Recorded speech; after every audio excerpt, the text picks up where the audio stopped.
me. Let me move this over here. How y'all feeling? Appreciate y'all stopping by and checking out the homie. I had to hit it this direction because this where the sun at. Over there look kind of dingy. Yeah, but well, getting right to it. Like and subscribe. We got Diddy with a guilty verdict. That's what happened to Diddy today. He got hit with a guilty verdict. And it's crazy because nobody expected that, but we expected them to do something. I didn't see them just letting him go home. You know what I'm saying? But he still might get to go home today, but he gonna be going home guilty as a felon. And that's what they wanted because that's what America feels like is like the biggest punch that they can give you, and especially a black dude. So for Diddy to fucking be found guilty at that level of his life and at that point in his richness is stupid. It's like next level crazy. But did he do some stuff to put himself in such a situation where people had to do this level of bullshit on him? I don't agree. They didn't prove that.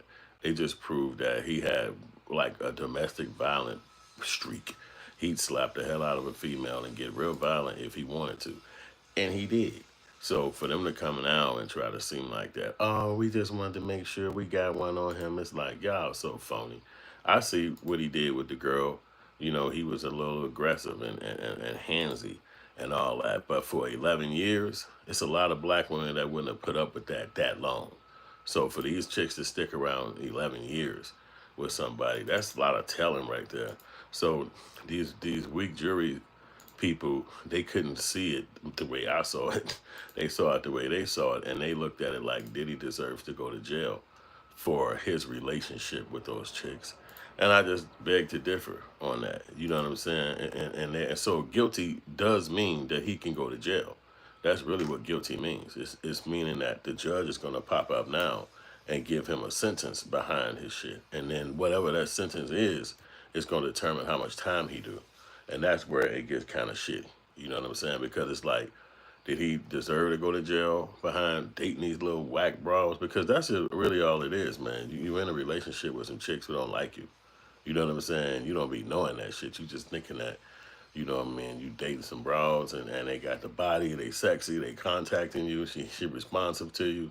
You know, you buying her shit, you got money. See, that's another one of his demises. He got so much money, he never really looked around to see who was his team, who was his squad. He just had money. So he was able to spend and buy anything and everything at any time. So you're not thinking no more. You just living. You know, you got the money for the boat. You got the money for the flight. You got the money for the road. Like, what's the issue? He was a rich black dude. And he was the top rich black dude. Because if you ever pay attention, Jay-Z went and did his same lifestyle. Jay-Z is not original. They asked Jay-Z what he wanted. He said, I want that nigga life. And that's exactly what he got. But the whole point is that Trump said he's going to pardon him. Trump said that no matter what, he's going to pardon Diddy. So that's a good thing for Diddy to even hear because these people so wicked, they basically want your motherfucking ass locked up forever. You know what I'm saying? And I think that he should have walked free. I think that he should have got up out of there and been like, yo, thank y'all for this courtroom shit, but you know I'm a mogul. I got shit to go accomplish. I ain't got time to sit in here and argue with y'all about some relationship with some bum ass bitch. Yo, it didn't work out. Me and her don't like each other no more. But after that, I'm getting back to my damn life. I'm not about to worry about their ass no more. You know what I'm saying? And the bras ain't shit. I mean, they just to see them come in there and just push such a and then and you see how the actual the jury worked. They didn't even prove no guilt of get Diddy over what he did to those females. They chose no guilt. They said you did not sex traffic Cassie. You did not sex traffic Jane Doe. We know that's 50 Cent baby mama, allegedly. So that's what the females said. They said he did not do that.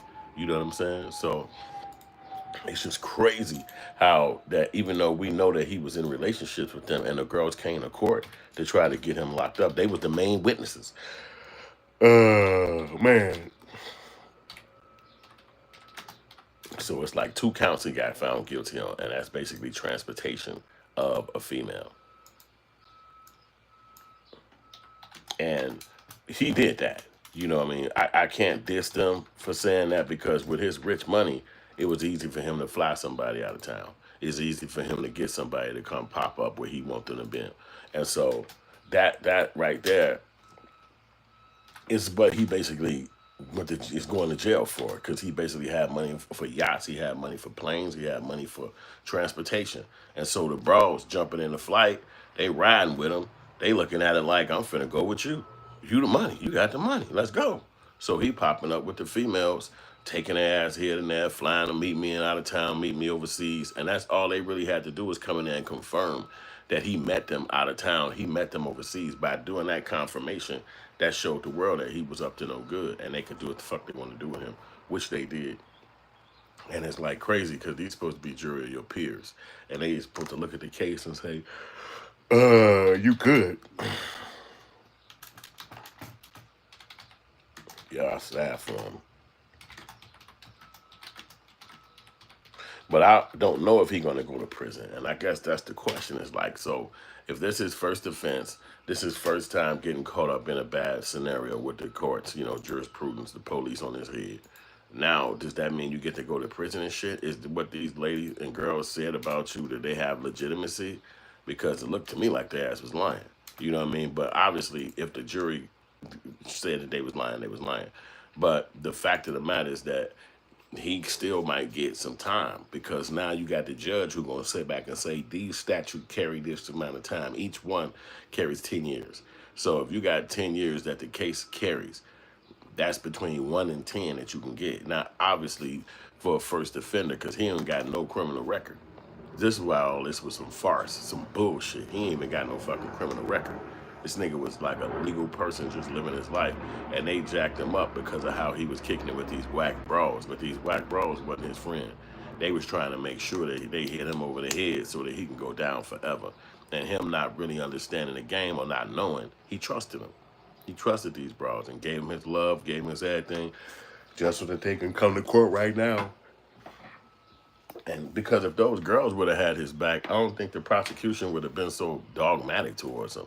You know what I mean? But, it's like, I remember when R. Kelly went down, he had 2 females that was like, they still in love with him. And they was making that be like, we don't care. But in this regard, he had 2 females that was trying to get him locked up. Neither one of these chicks was trying to see Diddy go home. They've been in his mansions. They know what his life is like. They know what his crib is like. They know it's comfortable in his home. And then neither one of them bros wanted his ass to make it back to the crib. So they came to court and they did the fucking most they could do to make sure he stayed his ass in a criminal situation. And they worked. So now all these lawyers, all these fucking judges, all these dickheads in your face trying to make sure you go to jail. And they finally got what they want. We did hear Trump say that he was going to pardon this guy. But the thing is that you don't really want to wait for nothing like that to come down the pipeline. It's like you actually a free person and you used to being free. So it's like you talking about waiting for a damn judge, a lawyer, I'm sorry, a president to stop what he doing and think about your case, come and try to beat you, get your case fixed for you, and coming down here and shit. Hopefully they gonna make sure you walk up out of there. And it's like, man, the people probably ain't gonna be doing that shit. Trump gonna be busy running white people life. He ain't gonna be coming down there to try to make sure you get your motherfucking. If they don't got them reporters up there that's gonna ask him why he up on the podium or some shit like that, he ain't gonna even remember your ass. Trump gonna be like, oh yeah, hey, okay, yup, and then back forgot you. You know what I'm saying? So it's like these too political, too powerful. He said he know who Diddy is, and he said that he don't mind pardoning him because he said Diddy was a friend of his back in the day, but he switched up on him when he started doing this politics shit. So he said, but if he went and got locked up, he said he don't have a problem with trying to help him come home and get up out of there. And that right there is something helpful for Diddy. I know his ass feel a little bit better on that, because it's like, what you mean? They like, damn, they gonna let your ass sit in that bitch. Ain't no coming home. So hopefully he can get up out of there. I think he should. I think anybody who got found 2 counts out of 5, you ought to be walking up out of that place, because it's federal custody, and you know that that's not comfortable. You know that that's not friendly. You know people in there is dangerous. You know what you gonna do? Sit in there to prove a point to the prosecution? Y'all lost. See, the RICO is what they was really trying to get. That's how they got R. Kelly. A criminal enterprise that you use to stop people, to snake people. You use your company, you use your money, you use your workers, you use your managers, your music people, the people that was behind the scenes with you. You use those people to help you run this operation. The operation was basically you was gonna freak these bros have access to drugs. Tell them to meet you over out of town, meet you in different states and different countries. When y'all get there, y'all could get y'all freak on after whatever event you was doing. It's basically like he was a swinger, like one of those lifestyle people that be like, okay, if you date me, then that also mean me and you gonna be swinging. We gonna be dating other people and shit like that. So do you got somebody you like? It's like a conversation you have with a chick. And some chicks gonna be like, hell no. Boy, you fucking crazy. And then some chicks gonna be like, that's interesting. Let's see. Let me check into that. I might want to try that. It's just to see what it is. You know what I'm saying? And so it's like a topsy turvy. You don't know unless you ask. And so you'll meet a girl and be with her for weeks or months and you wouldn't even know what the hell she'd do until you ask her. And then you ask her and she say, I do it. Now the prosecution and the police is going saying that more likely that they're gonna want to do it with you because you're so rich. It's not that they want to do it. It's just that you got something dangling over them, like opulent lifestyle. Everybody around y'all living in abundance. They feeling like they could have what you got. So even though they didn't prove a RICO, they still pulled it out their hat and it made it seem like you need to slow down. So even if P Diddy get up out of there, he ain't gonna be doing that shit no more.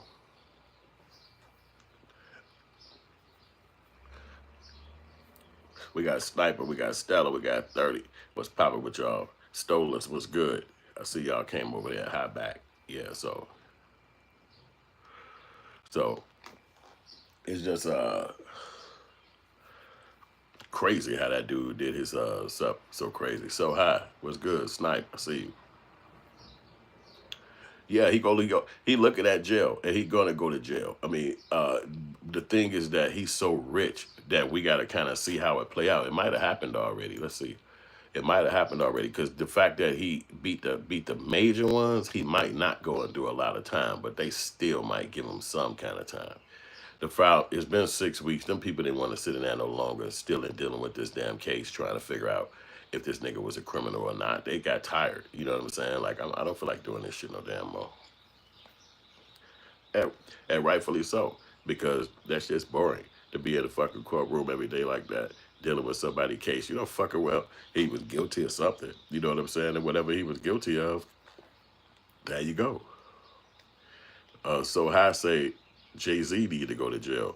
I don't know if they gonna do that to Jay because the thing is with these guys is that it's proven that what they did to the females is what they did. So that's proven. We saw Diddy slap the hell out the girl. We saw Diddy put physical hands on her. We saw Diddy, they claim he had baby oil for sexual reasons. Now they go to court and they realize it was sexual reasons. So you had to prove shit for Jay-Z. You can't just be accusatory. And you can't just be somebody who just don't like him. Don't listen to his music, don't rock with him. But at the end of the day, 20 years, they saying 20? Well, yeah, it's worth 20. It's worth 20, 10 apiece. But he's his first offense. And he a mogul. And he a billionaire. So it's like, and then another thing is, I was saying that they really want to prepare him to start getting ready to do those suits. He got a lot of civil suits. Now that he found guilty, it's a lot of people who want to sue him civilly. So that means a lot of civil suits is going to come swinging in now. And that's going to be bad for him because that means a lot of his money is going to run out the damn window. They're going to make sure that they lock his ass up behind that shit, because at the end of the day, he is found guilty on some charges. And that's enough for them. And some charges is enough. They don't need 100. That's why in the feds, each charge got so much time because even if you get one of them, they can still give you 5 years. But now they got a 10-year stretch on this dude. You know what I'm saying? 2 cases. He got basically transportation of both girls. So he didn't get sex trafficking them, but he did transport them. So basically, they wasn't transported for a sex trafficking situation, which means they would have been having to do it against their will. But at the end of the day, they didn't do it against their will. They did it because they wanted to. So he was saying he just transported them, but he didn't actually do nothing to make it seem like that they was actually being against their will. And that really holds a lot of weight because if a person is being against their will, now you're talking about the RICO, other people got to be involved in order for them to have to pull that shit off. You know what I'm saying? So they didn't prove that he did no RICO. You know what I'm saying? The people wanted another day to go over to RICO, and they wanted another day. They was calling Cassie evidence, testimony.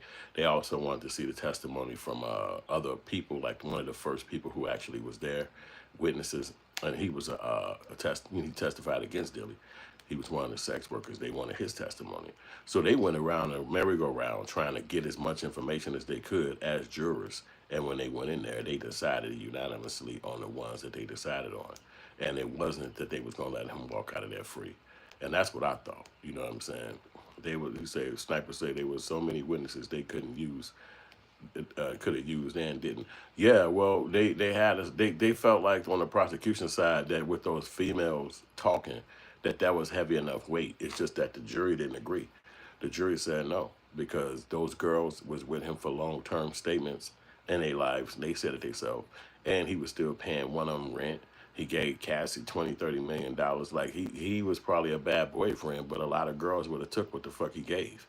Like if a boyfriend was mean towards you or shitty, but he don't mind paying your rent and your crib, but your rent and your crib is $10,000 a month.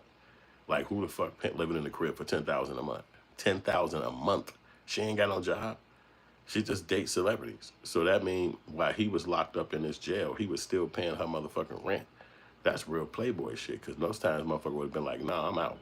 You over here trying to get me locked up. You know I got kids. I can't take you. I can't help you. So find somewhere else to live. That's between you and God. I'm out. So it was basically that. So he was still having a heart towards these women, even though they were actually trying to get him convicted of a crime. And with Cassie, he gave her millions of dollars. So she came from being broke to a fucking millionaire. You know what I'm saying? Plus, she got money from the hotel because the video was done and the situation was done there, and she didn't want them to sue them. So they didn't want her to sue them. So they went ahead and cut a check and gave her some money and kept her calm. So she became a multimillionaire during this environment. You know what I'm saying? Even though it might have been tough, it might have been rough, but what woman would have turned that down? Okay, I'm going to sue you for what you did to me. Here go $20 million. Here go $30 million. Damn, okay, cool. I'll sit back. So when the prosecution came out against Diddy, it was only logical that she would go in there and, I guess you would say, tell her story. But you see, the prosecution didn't believe it. The jury didn't believe it. They listened to her talk. They listened to her talk for hours, but they didn't believe it. So no matter what she said, she never really actually said nothing. You know what I'm saying? Hopefully someone would deal him true justice, gangster style, sniper. But I don't agree with that, bro, because at the end of the day, because somebody does something sexually or because somebody is violent with their relationship, that's personal stuff. Just because they put it on the world and told us all, that don't mean it's still not personal. We don't know each other's personal life when it comes to relationships we in, what kind of way we treat girls or whatever boys with any opposite relationship.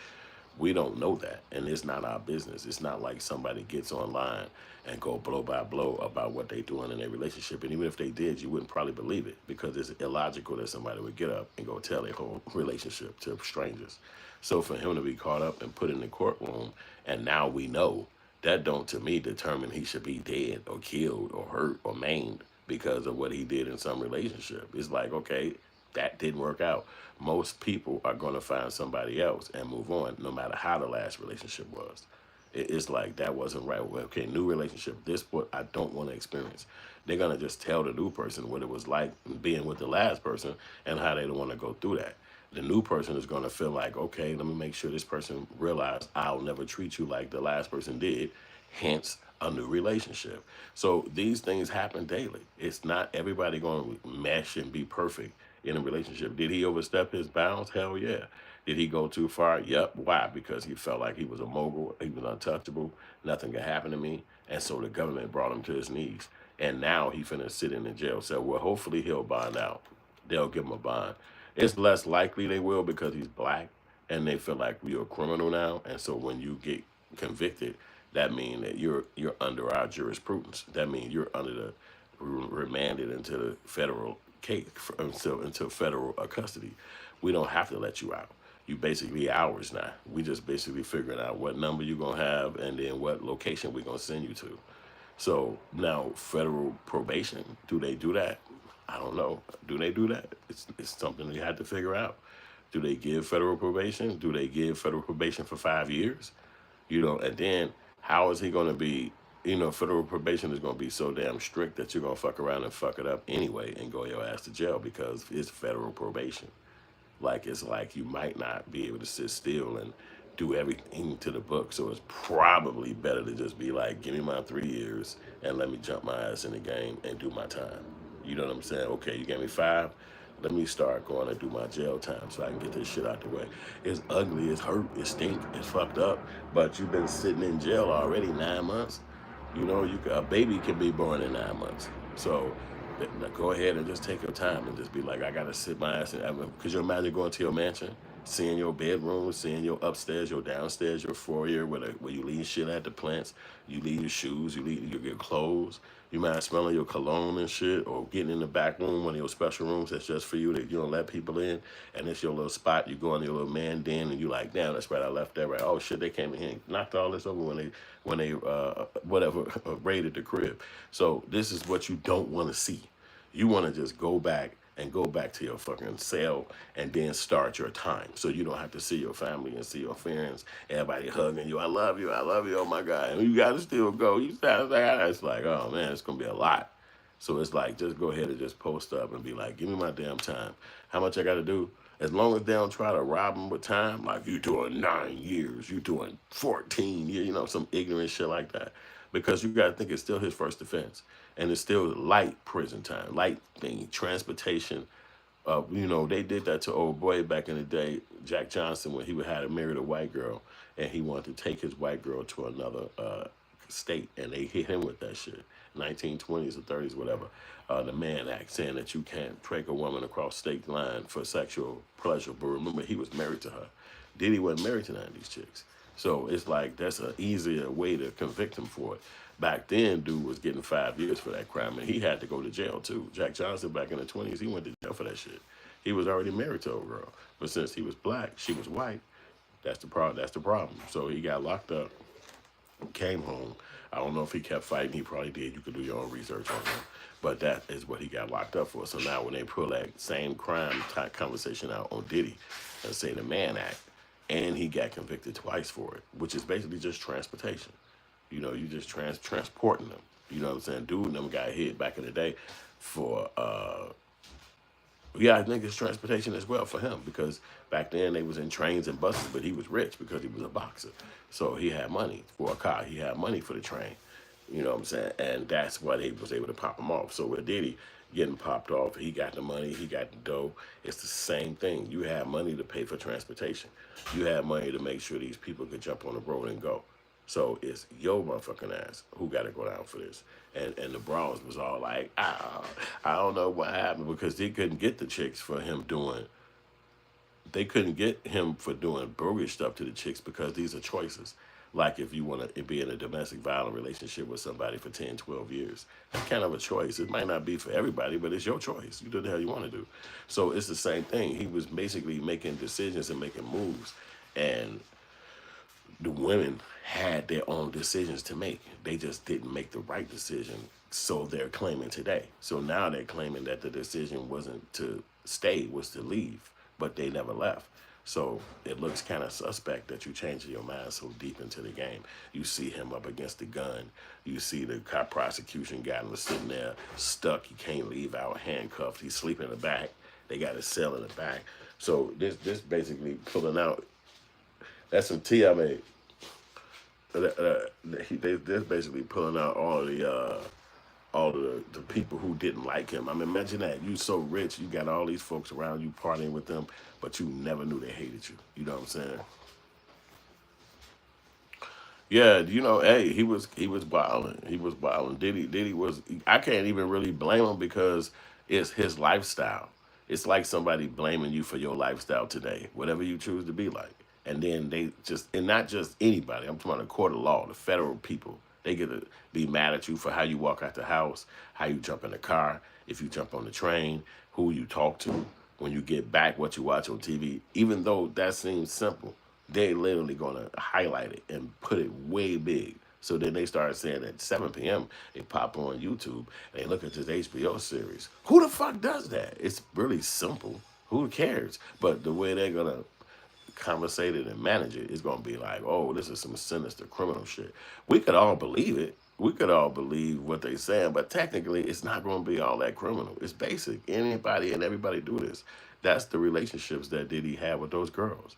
Now, if he was with underage people, if he was with males, if he was with girls who didn't want to be there and they was in the room, like I tried to tell them no, I tried to tell them stop. He was with girls who was trying to be in love. Each one of the chicks said they was in love with him at the time. Each one of the chicks said they did drugs with him at the time. Each one of the chicks said he did violations to them, but they still showed up the next time to the next event. So it's not a lot what they said. My brother say, when you say who cares, what do you and people mean by that? I want to know, please. Who cares? It's because, bro, it's your personal business.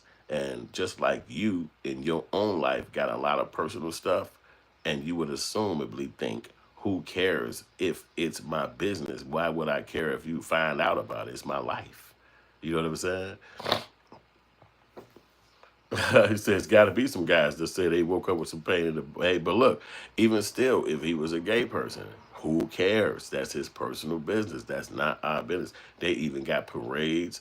They got a whole coalition of humans called the LGBT. All of them people get to do it exactly like they want. They don't get to sit back and be like, you did this because you a hermaphrodite. Wait, I can't believe y'all did this because it's two women dating, it's two men dating. Nope, everything they do is above board, is personal, is their own life. So you don't get to come up and judge them and throw rocks at them or yell at them in a crowd because why? It's their business. And you're supposed to look over there and say, who cares? I'm not involved with that. But when it came to Diddy being a black man, and he is that, yep, when you're trying to look like a, yeah, when it came with Diddy being a black man and a thug and a street dude, they was like, nah, actually, he's not. He up here acting like he gangster, so let's humiliate him. You're right. He's trying to look like a gangster, look like a hip hop dude, look like a rap dude all that time. But now he older in his 40s and 50s, and he got this fetish, and it's his personal business. But they're able to take it and highlight it and pop it on TV and tell us it's sinister and tell us it's sick. It's not like 10 people that be swinging. It ain't like 15 people in your friendships that be doing that. So it's a little off-putting. It's like, wait a minute, what? Most people I know married, most people I know dating one person or whatever, they dating, maybe cheating, but nobody is doing this. Because again, it's the opulent lifestyle. You living so rich, you got so much money, you living the way you want to live. It's just not going to be normal folks can't understand. It's like if I take a flight, I got to get on the coach. I got to probably get one of the first two seats right behind uh, uh, first class. But I've never been on a private plane. I've never been on no private. I've never even been in first class. So again, if you drive flying for private planes, and you might even have ownership of your own private plane, you might. I think Diddy owned two of them. So now you did 10 months, 9 months away from jail. You can't wait to get back in your damn plane. Take your shoes off and walk up to the front but the cockpit at and be like, fuck. I can't believe I was just in jail all that damn time. That's crazy. Hey, go get the pilot. I want to fly to Paris. You know what I'm saying? Because remember, his lifestyle is completely different. He's completely different. I believe that what they found out about him really wasn't nothing. It really wasn't nothing because what they could have found out about him if he was on that kind of shit, it really could have been damaging because the people that was around him came to court to testify. So if you imagine if he was really on some bogus shit, imagine what his life would be like today. Imagine all of the negative shit they would have came out with. They would have walked up in there and said, you're getting life in prison. And he would have been out like R. Kelly. Because remember, they did the same shit to Kelly. And Kelly ass was actually guilty, though, because he had little underage girls. He had videos. He had times when his friends was helping him do it. So these brothers was really guilty. Diddy was just dating some girls who just broke bad. Relationships didn't work out no more. That landed him in court. But that was not what he was on. You know what I'm saying? He wasn't on all that nefarious shit. You know what I'm saying? But I agree. Say people like this always slip up. Sniper said, I agree, man. That's why I would not want to be on probation. It's like because they're going to say, you got to be here by this time. If you show up late, if you got to stay here, and then all they want to do is put you on there and say, Diddy violated. We're going to test you for drugs. If you got drugs in your system, you're going to do this, you know what I mean? So it's basically like the 8 months, 9 months was to detox them. So you ain't got the access to the drugs like that. You ain't got access to your friends. You can't just pay people to do the utmost for you. So you in here. Now when you get out, and it's time you want to be free, then you can't use drugs no more. You're doing a test. We're going to test you for drugs. We're going to test you for, and you got to probably do anger management. They're going to make him do anger management because he was beating on a girl. So he going to have to do that. Then he got to do check-ins with the probation officer. They're going to probably make his ass do some kind of community service because if he don't sit in prison a long time, they're going to make him talk to kids or talk to people about his felonies. That's just how they're going to get the real must out of him. You know what I'm saying? Yeah. Yeah. And his life is a more comfortable than the mug because I'm gonna tell you, he gonna fuck around and ask them people, can he go on vacation? Can I go to another country? Can I go? You gotta think he's so rich. Then people gonna be like, his life is not like our life where you will get out of jail and you'll be thinking, oh shit, do I have my job still? Hey, Monday, let me call down there and see if they're gonna let me keep my job. Or if I did lose my job, where the fuck I'm gonna work at now? Because we gotta help pay bills, we gotta get some rent. That was in there that long. I gotta still try to figure out how I'm gonna pay this rent. But when you somebody like Diddy and you've been under duress and stress and bad food, you probably got around your people and you like, everybody, where y'all wanna go? Where y'all wanna go on the trip at? Okay, cool, book it. Hawaii? Okay, cool, we going to Hawaii. Let's go. What's up, Serpa? Let's go to Hawaii. And the whole family going, no, like they can get them to. I want auntie. Everybody who came to court, we're going to Hawaii, call them up and let them know we're going. You're going to feel like that because you can afford it. It's different from when a regular human like me and you be talking about we're going to do something because we got to ask, we got to plan, we got to call it up and wait days. We got to make sure we can afford it. We got to make sure what we got can afford it and it's not going to put such a big dent in our life. But when you got billions of dollars, every day Diddy was in jail, he's making millions of dollars off music, or liquor. He making money. So you could just use the money you made the last 3 months and be like, let me just take this money and go take my. We all need a vacation, but we're gonna be gone for a month. I'm gonna stay up there too. So when y'all head back, make sure you check on the house. Come stay up here a little longer. Because he the one who really need the vacation. So it's like I will be gone, man. And I think that's what is gonna happen. I'm saying, you know what I'm saying? He hopefully could pass his businesses to his kids.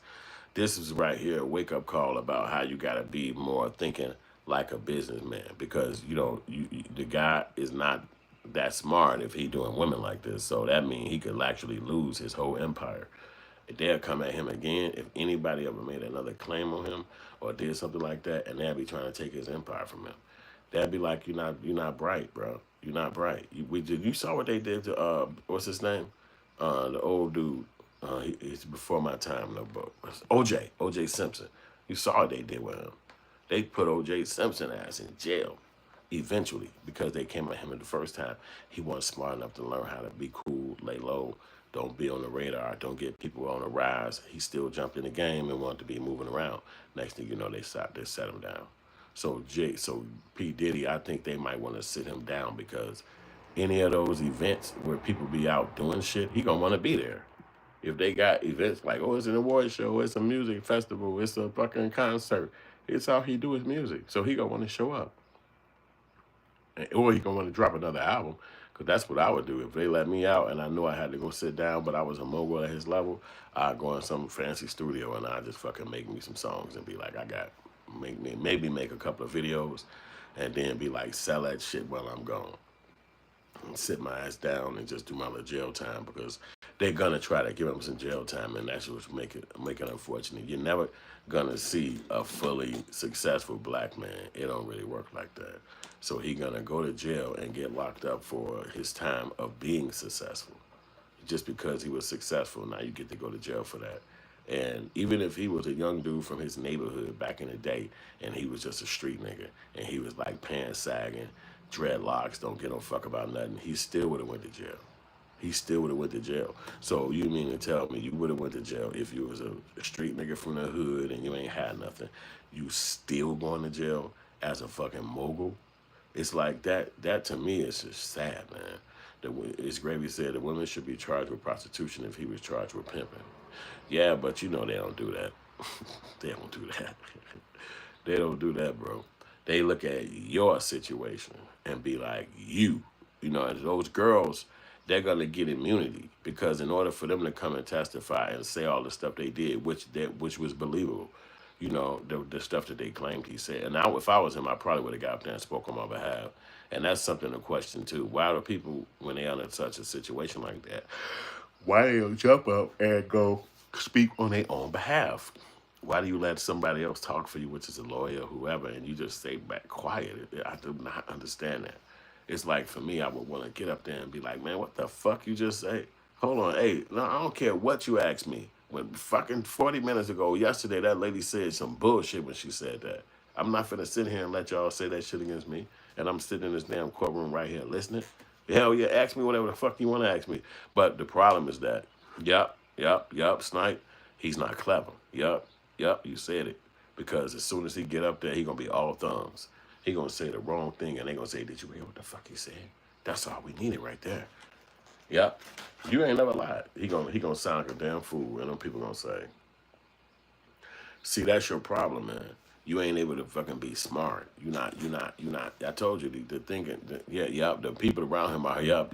Like any businessman, you supposed to hire people that's smarter than you, and that's exactly what Diddy did. He got motherfuckers around him with brains. They got intellect, strong mind, strong will, and they was able to handle his shit and keep his business afloat and make him be successful. You know, it's not easy to do what the fuck he did. Most people would never be able to do what Diddy did. You only see one Diddy. It's fucking millions of people in America. You only see one Diddy, in both black and white. You know, because he was able to deal with the white people and deal with the hood. He was able to do it. Oh yeah, I agree. But you know, having a guilty verdict and still got to give the lawyers hundreds of millions of dollars, I'm sure that still feel like, how much y'all fucking fee is, man? 133. Here, man. Y'all split that between each other, and now you got to go back. Now remember, he still got the civil suits from the people, so they all gonna come at him. All the people who was in court, even the dudes who testified, talking about some they was just there because they gonna sue because they gonna be like it's embarrassing. You know what I'm saying? And they gonna be like it's embarrassing to tell on you. Yeah, he say he's a boy in a man's body. That's true, man. Yeah, because that dude was supposed to at least have enough intellect to know not to mess with somebody that's gonna get you that crazy up. Because them girls, they came at him so hard. It's crazy. I see Diddy and I be like, damn, why y'all trying to get this man locked up like this? It didn't seem real to me. It seemed like they was just some maniacal motherfucking people. But again, when you treat people fucked up, they will go through hell and high water to see your demise, to make sure you'll go down, to make sure you have a bad fucking experience. And that's really what he going through. It's probably a nightmare, man, being that rich and having to sit in jail with dirty, stinking ass other people and shit. Motherfuckers talking to you and shit, hot ass breath in your face. You ain't seen, you've been able to, you know how when celebrities be somewhere and you might show up and it's all this security blocking you from getting over there by them or even standing close around them, and you looking at that like, damn, man, that got security like a motherfucker. Damn, I fuck with him though, but you can't get over, you can't say shit to him. You know, he used to that. You know, he used to not act nobody having access to him. So that's why I'm like, they snatch him and brought his butt down the sides. They snatched him up and said, this is what we need from you.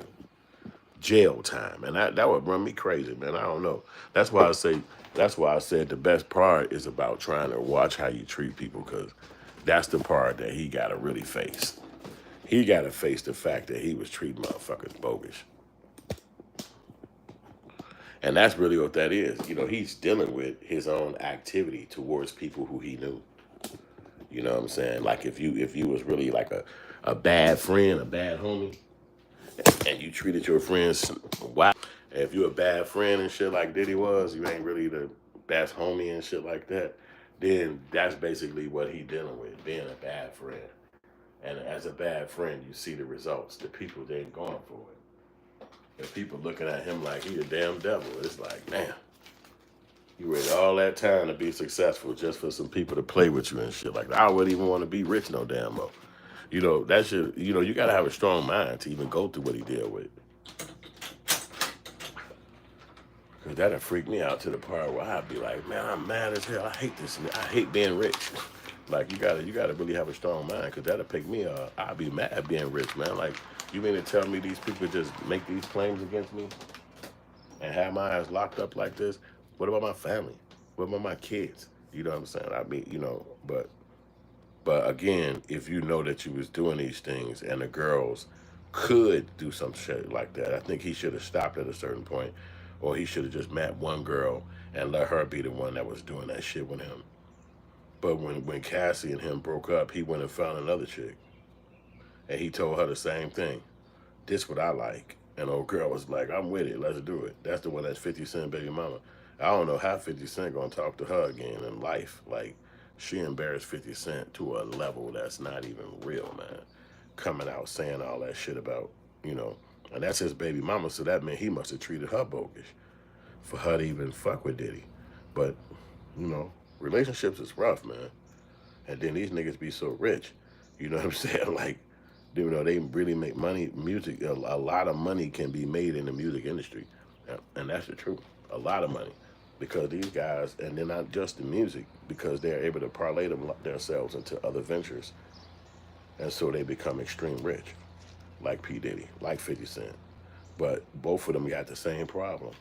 They treat the girls bogus. So now when the girl get 5 seconds against you, she utilized every single second. Them girls came to court on Diddy. It's not easy to get girls to come to court on you. You know it. You done heard about it. Women be mad and shit, and they don't show up. They don't come to court like that. They be like, all right, or whatever. You know, I'm not gonna come, but you know, at least y'all police came. He gone now. You don't really see the girls do that level. I say they really did believe that Diddy was gonna get hit for this. They thought he was gonna be going down for 20, 30 years. So they was ready to see it happen. Like you going to jail for life, motherfucker. But it just didn't work out. So for them bras right there, I could never talk to them again in my life. Ever. I could never talk to them bras again in life, ever again. And that bra who he paying her rent, I'll stop paying that bitch rent. As soon as they say not guilty, okay, cut her rent. Because that costs money. You paying somebody rent who trying to get you locked up, you know damn well you wouldn't do that. Whoever you are watching this video. You're not finna pay somebody rent who trying to get you locked up. All the fucking money it costs to pay rent. You got your own fucking rent. Imagine Diddy, he got probably 4 or 5 homes, $70,000 of rent on each one or more a month. He a millionaire, so he could pay for it. But you see how they come grab you and put your ass in jail like this. It's shortening your damn income stream. You got to get back out there and fight to bring the money back now. You know what I'm saying? Tanya said, Diddy mama just went into courthouse to get her son. He getting bail until sentencing. Yay. There you go. I like that. Thanks for the update, Taria. Not Tanya. Hey, yo, I appreciate that, though, because that's the kind of, damn, dude, can we get some damn good news? I guess it's good news that he didn't get none of the hard felonies and shit like the fucking RICO. But it is good that, you know what I'm saying, we know that he gonna get out of there. But I was hoping that he would just get the sentencing, but hopefully he'll fight the sentencing from jail and not give him a light ass sentence. They won't give him that stupid ass, heavy duty ass shit, man. You know what I'm saying? Because it's like, it's his first offense. And then it wasn't nothing but some girlfriends. He wasn't doing it to no children. He wasn't doing it to nobody who really wanted their freedom. And like, he locked them in a mansion. And they could tell you about how I felt to be stuck in somebody's mansion and shit. He didn't do that to them. Damn. He didn't do that. You know what I'm saying? So for them chicks to be making it seem so violent and so vicious about how they was treated, but they benefited from every second of what the fuck he was given. You know, because I'm to think about it, when he had drugs, he didn't judge who got some. When he had weed, or when he flew people out of town, he flew them with him. He was like, let's go, y'all coming too. So they benefited, you know what I'm saying? They benefited from knowing him. It's just that, you know, he had a bad streak, and I think that each one of them girls should have left at their own time. They should have just saw how it was, and then as soon as you got free, don't come back. But each one of those chicks, when they left, they had time to go back and never come back, and they all came back. You know what I'm saying? So that just lets you know that, hey, whatever he was giving out, it was worth staying. Now, is most people going to think like that? I don't think so. I think most people with a logical thought is going to say, if I'm being treated wrong, if I'm being beat on, if I'm being SA'd by somebody, I need to go ahead and stop coming. I need to stop, because it's going to either make me do something violent or make that person turn up their violence towards me, and I don't got time for it. So I'm just not going to come back. But I think that those people was benefiting to the point that it was like, hey, it ain't perfect, but I'm going to be here. It ain't what I would suggest, but I'm gonna stay because goddamn it, I like this shit. You know, we all been there before. You had friends, and you thought y'all was friends, and then you get over there and they start talking about you. Yeah, look at your shoes, and you looking at this like, damn, I thought you was cool with me. And they like, ah, ha, ha, ha, look at these shoes. You sit back like, damn, so I guess we ain't cool, okay? Now, you're not going back over there to their house next day. You're not going back to see them next weekend. When they ask you, hey, you want to go back over Russell Lane crib? You be like, nah, I'm cool. What happened? What's wrong? You don't fuck with them? No, they cool. And then until somebody actually pry it out of you and be like, man, I thought you fuck with them. I thought, man, come on, you gonna drive on? I'm going. Then you had to tell them, look, man, when I was over there, man, I'm gonna start riding on my clothes, talking all this old wild shit, and I ain't feel like going for that. Oh, he just be playing. I don't play like that though. So you go. I'm cool. You're gonna make that decision, and you're not gonna feel like you're losing out. My man said, Joseph LaFleur, question, shoes. Hey, let's see what you're rocking. Okay, this dude might have a little bit more Diddy in him than he actually knows. So you need to figure yourself out, bro. And you got my first name, so you need to really get your shit together because I don't even talk like that. Yo, but anyway, that's crazy though. But I'm glad that he gonna get a bond today. That at least get him back to his mansion. He can go for a flight because that's what I'll be asking to ask. Like, yo, can I go here? Cause I cannot sit in New York the whole goddamn time. There's no ocean right here for me to go and really post up at. I need to feel an island. I'm free. Don't peg me down. I go to all countries that's extradition that has an extradition treaty with America. So I'm not gonna go there and stay. But they gonna be like, hell no, you can't leave the country. Are you crazy? No damn well. You cannot leave this country. But you will be able to go to New York. We'll let you go to New Jersey. You better go rent you a damn thing. She said, my man said, Sniper said, these feet fetish people. Yeah, he wildin'. But he don't know. He don't know. Yeah, I look at it like that. If you want to see that, all you gotta do is get online and look at all the damn sneakers you want. Like, what the hell? My man went crazy. Like, what shit you rocking? Boy, what? That's why I said he got a little bit more Diddy in him than he even know. Like, it's probably unconscious. He don't even know it. Like what man care about shit like that? But if you do, I ain't dissing you. We just different. Yeah, I had the verdict watch was different last night too, because everybody was sitting around wondering what was gonna happen with Diddy.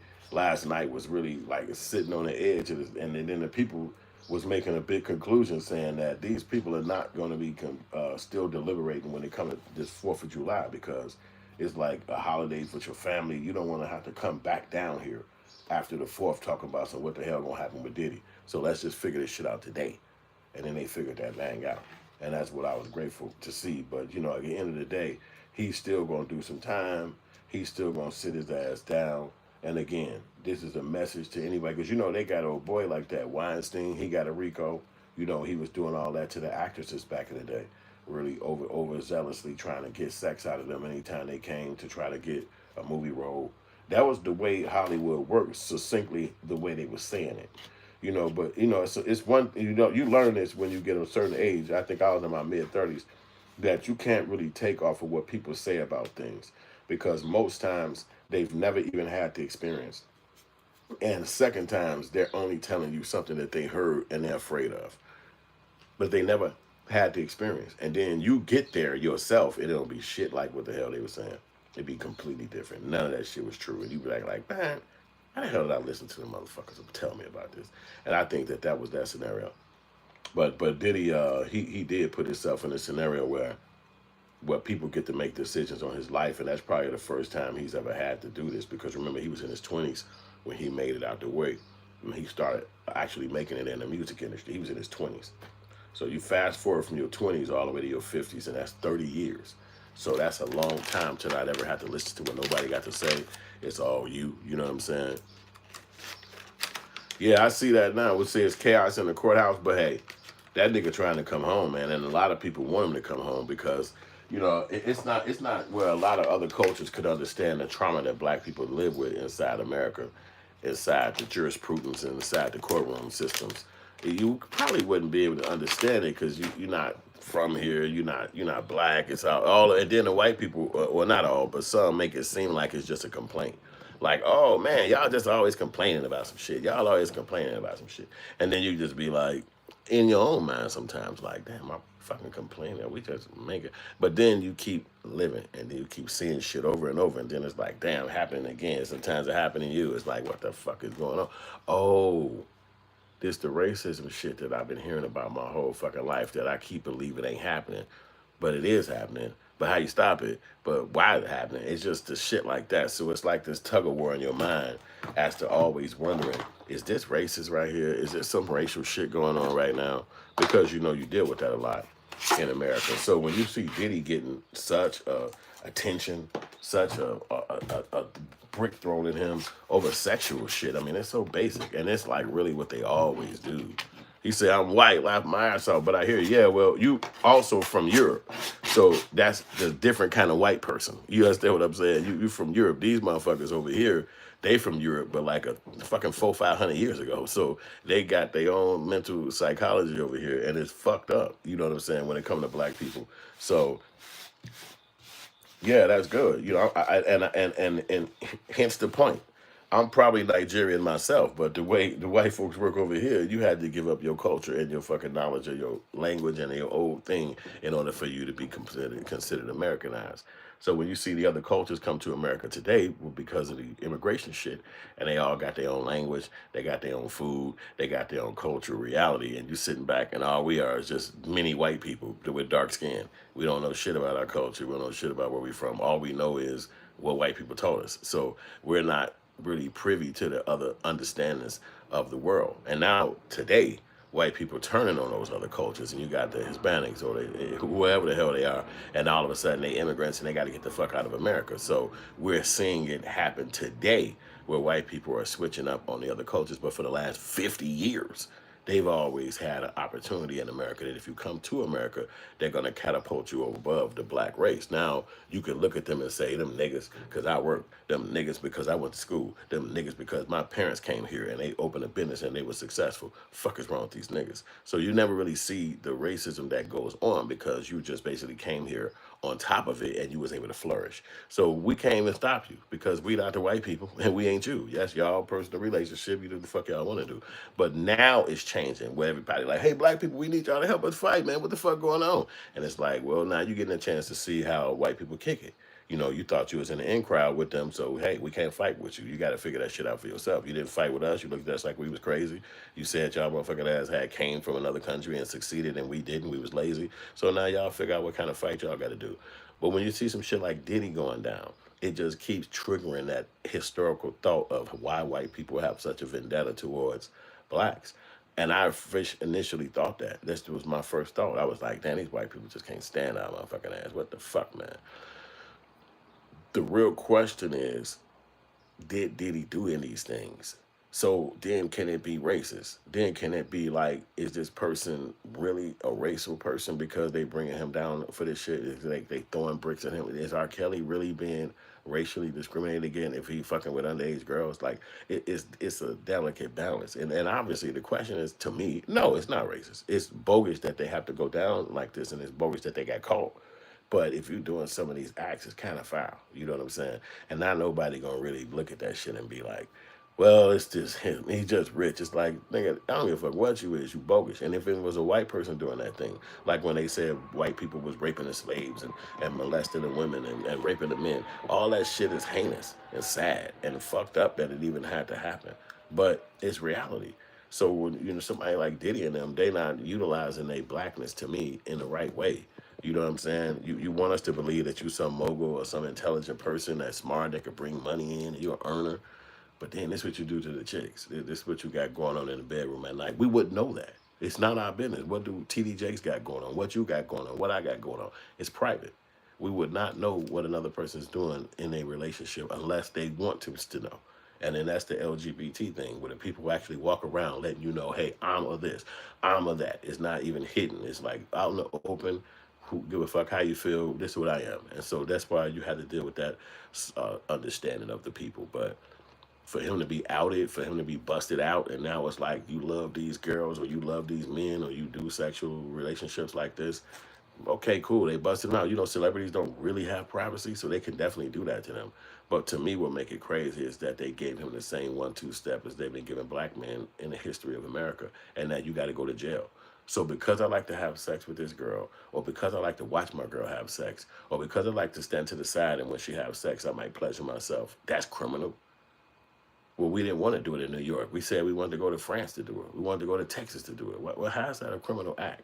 But again, they pull these laws and all this shit out to really smack the black man around and make you realize that you're under their law. You're under jurisprudence. Now, here's the trick. Is it white people doing this?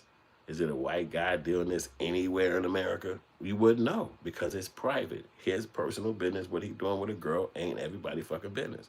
But for some reason, Diddy, all these guys, Kelly, whoever you are that's black, they want to know what you doing in the bedroom. What are you doing? And those girls who Diddy chose, they came at him with the bullshit. You know, I would have thought that they would have had more respect for him, and that would not have came to court on him. But it's a proof to what he was treating them, how he was doing to them. It's proof that he wasn't right. It's proof that he wasn't right to them. He was being evil. He was being over the top. He's being foul. And now this they call it meeting your maker. Now he got to meet the maker. Now he got to deal with his actions. You know what I'm saying? So you can feel sad for him all you want to, but self-generated. He did this shit on his own, and he didn't have to because it's enough girls that you could have met a bitch that would have been down for all that sexual shit, and she never would have traded. She never would have act funny. She was just would have been like, "This how we kick it. This my man." You ain't got to do this. When you get your boyfriend, y'all do what the fuck y'all do. But that's what he didn't find. He ain't found that. So it's just crazy, but I haven't seen no more updates on his case. I know they still in court because it's before lunch. Before lunch. Actually, it is lunch there. It's 12 o'clock. In New York, it's an hour forward. But it don't say nothing about his if he gonna get a probation or any of that, because I believe that's what he deserved. First time, first offense. These girls, you knew them. It's not like they were strangers. He knew every one of them damn chicks. These are people that was his private friends, private girlfriends, and then they just had a reason to throw him under the bus. You know, and that happened. You know what I'm saying? So, but he didn't marry them chicks. He didn't have no long-term commitment to them. So that left them bros feeling like they was gonna lose out on that lifestyle. So when he dumped them, they got to go back to being regular people. And that hurt. When you've been eating caviar, when you've been traveling, you can go inside any store and buy what you want and wear it the same day. You threw your old shoes away when you met him. The shoes you had on when you met him, you threw them away 10 years ago. So you're believing that this is my life. This is who I am today. So now that cuts. So now you got to go back to regular life. You got to go back to figuring out where you're going to get your hair done at, where you're going to get gas at, how you going to pay for your next car note. You going back to regular life. That's going to put such an anger in a regular bitch life, boy. She motherfucking hate you now. And that's why they came to court like that, because they was like, if I can't do nothing but try to stop him from going back to that rich ass life, that's what I'll do. I want to stop him from being able to go back being rich. And it didn't work. It didn't work. It didn't destroy him. They gave him 2 little bullshit accounts. And I think the prosecution in them deliberately gave foul information about his case. They deliberately did that shit. They went up there talking about Diddy was like, uh, uh, just domestic violence, like day after day, week after week. You hearing about how he hit some girl, how he grabbed one, how he choked one, and it's like, y'all in here for a RICO case. So what y'all gonna get to the RICO after this or something? And niggas constantly, oh, he hit her, he choked her. Where did he grab you out of town? Did you see? Did he grab her? Everybody like, yeah, I saw him grab her. I saw him get mad. Where's the RICO shit? Where's the criminal enterprise that they saying he's rocking? Where is that? And there's not no evidence of that. Nobody even mentioned it. They just talking about him grabbing her and swinging her around and jumping her in front of the public and getting in her face, and she might have fought back this time. It's like, oh, so this basically just continuation of that hotel room. So basically he beat her up and he keep beating her up, and every time he get around her, he beat her up. And then after they do a freak off, he beat her up. And then he see her some days and he be like, girl, what you do? I'm finna beat you up. That's the whole, that whole thing is just him beating a girl. And it begs more of a question of why would she keep coming back to be around him when she's getting such a violent relationship with a man. He's being so ignorant. Every time he turn around, he want to whoop her ass, even though she doing sexual things for him and doing all this kinky stuff. That's a lot of girls would say, hell no. Who the fuck you talking to? Anywhere in hell I do no shit like that. But she was down. And that made him have a good situation because this one girl would do anything he say. And then he did it. But then he want to dump her and send her back to her normal life that she was in before they got together. And so now you got an enemy. Now you got a battle on your hands. And that's what she brought. She brought that fucking war. She brought that war to him. And so that is a relationship I would not wish on nobody. Who wants to deal with a chick that'll do you like that? Who wants to go to jail and explain to a court of law, or as they call it, the jury of your peers, how you like to have sex? Who wants to do that? A bunch of folks who you ain't never met before, and now after this moment of that courtroom, never gonna see them again, ever again. They don't have no connection with you. You can go on back to your regular life. I would miss rice. I would miss baked chicken. I would miss cake. I would miss, this just me. I ain't had no mansions. I ain't got no goddamn yachts. But that's what I would miss. But if I had mansions and yachts, I would miss the water. I would miss going fishing on the back of my boat. I would miss watching TV or hearing the music playing while I'm on my boat and the wind blowing, or sitting up under the sun when it's being stupid crazy. But I could actually go inside the chill area of my boat because I got like beds in there. Like, this dude is rich, man. People keep trying to play how rich this nigga is. He got yachts. If he get out that damn jail today, he's not finna go home and chill. He gonna probably go home and chill and set his bag down like boom. Then he gonna jump back in something fancy and he riding to wherever his dope at. He gonna probably be like, I'm going to the top floor of Trump Hotel. I couldn't stop thinking about it. I love the way they, he gonna have his little thing. Especially, New York got everything. That's like the top city in the world. So everything you can want is in that city. So that means you rich now. Remember, you ain't wanting to be rich. You is rich. So now you just walk around that motherfucker and be like, hey, go get me one of them. Hey, we finna fly up to, he's balling. So that's why I said, if they let him out that jail, he coming back. He coming back living. And they gonna probably do him like this because it's July.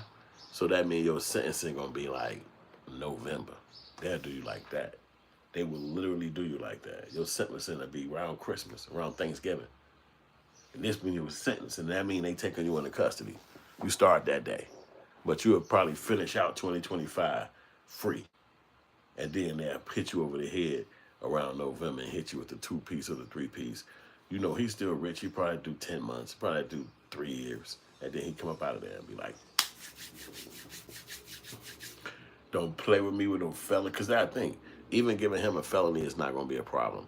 If he had a felony and still needed to go get a job, if he had a felony but needed to go get health care, needed to go find a crib, if he had a felony and he needed to go do something with the government so that they could sign a contract, he'd be fucked. But he is a billionaire. So being a felonious person is not going to hurt him at all. It's just going to look like, wow, that was an interesting part of your life. You want to talk about it? Well, yeah, man. I guess I could start back when I met the girl. We met and then I just never would have imagined it would have turned into this, man. But, I thought it was love. It's just a part of your life. It was like a bad experience. Like, damn, that's what happened to you? So, because think about it. Diddy been going through this whole scenario like less than a year. It's been 1 year. It was like, I guess March or something like that, when he started really getting arrested and shit like that. Or maybe sooner than that, like February. And now you fast forward to now. And it's June, July. It's still within the same damn year. And now he's went through the whole trial, and now he's out of the trial situation.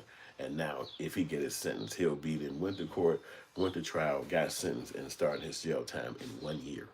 When most times, fucking well, when they arrest somebody, they sitting in jail 2-3 years.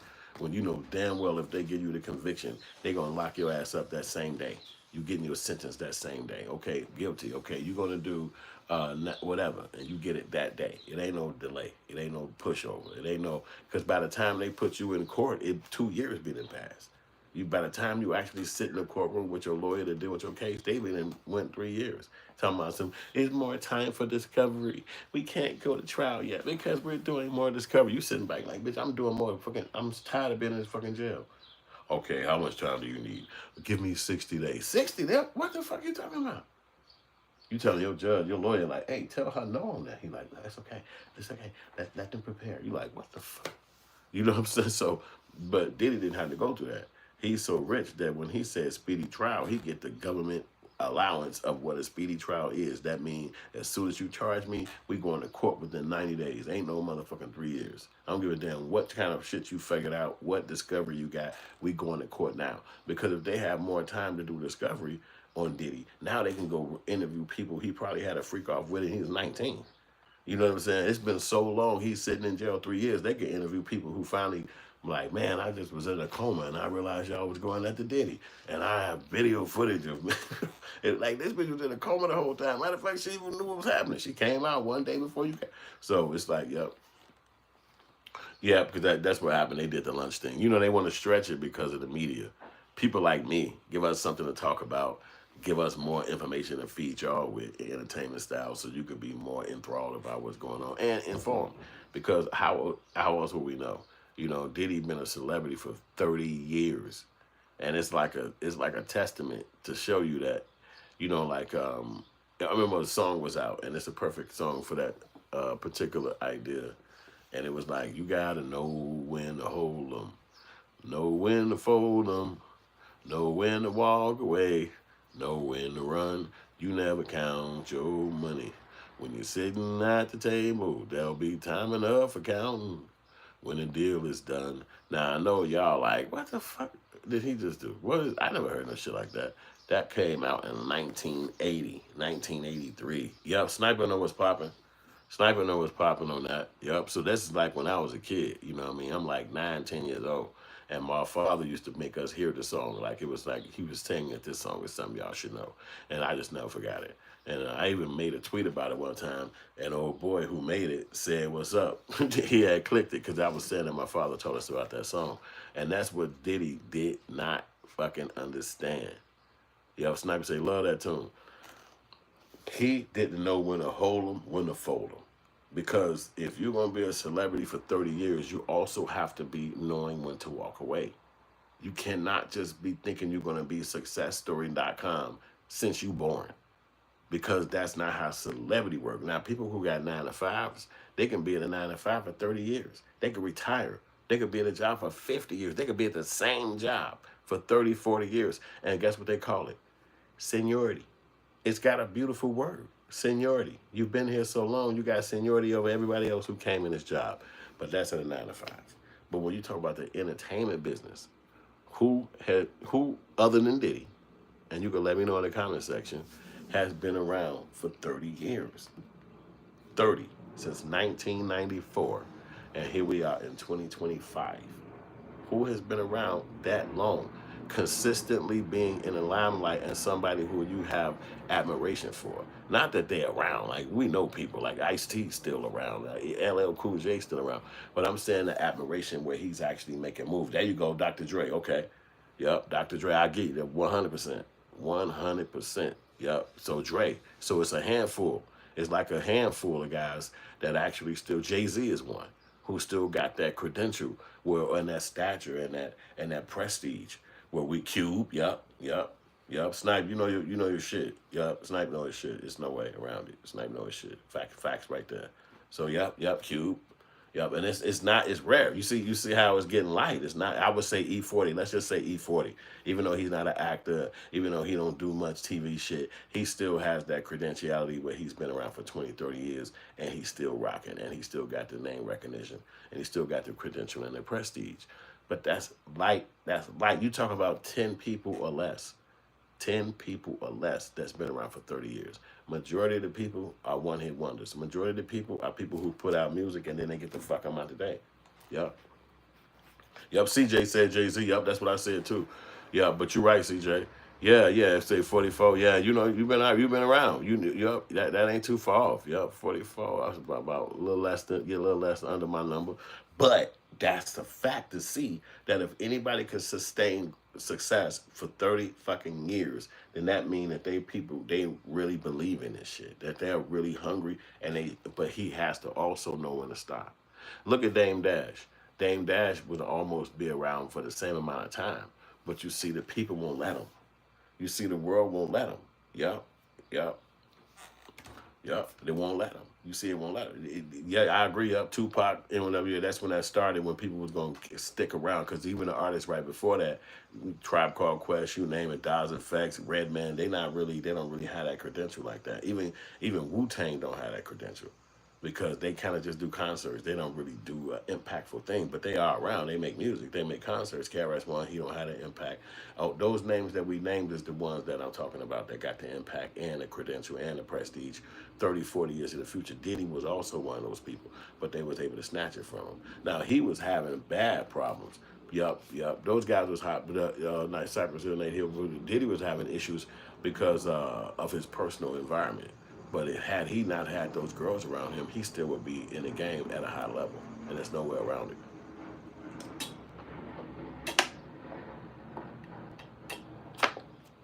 So that would be something that you just would never really understand unless you understood hip hop from that vantage point.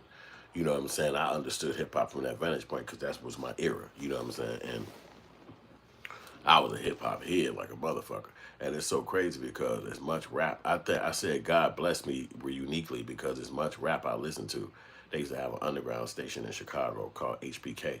And we used to bump the hip hop shit. It came on like midnight to like 4 a.m. every Friday, Saturday, and Wednesday. So this is what it was like a college station, but they played the hip hop. So I would bump every fucking thing, everything they played, nonstop. I mean, they played cussing, there would be no commercials, and you just listen to hip hop for decades. That's how I bumped all the rap that came through Chicago, and it was so dope. You know what I'm saying? That's how you learned about everything coming from New York, and you just loved it. You knew these niggas, and they didn't even really pay B Diddy and them like that on that station because they was already stars. So they was playing underground people who you never heard of. You know what I'm saying? And then that's how you heard Wu Tang. That's how you heard whoever else. You know what I'm saying? So, but I was like so happy that God showed me all that because when I got later in life, I had met the young dudes named Stoner Trap.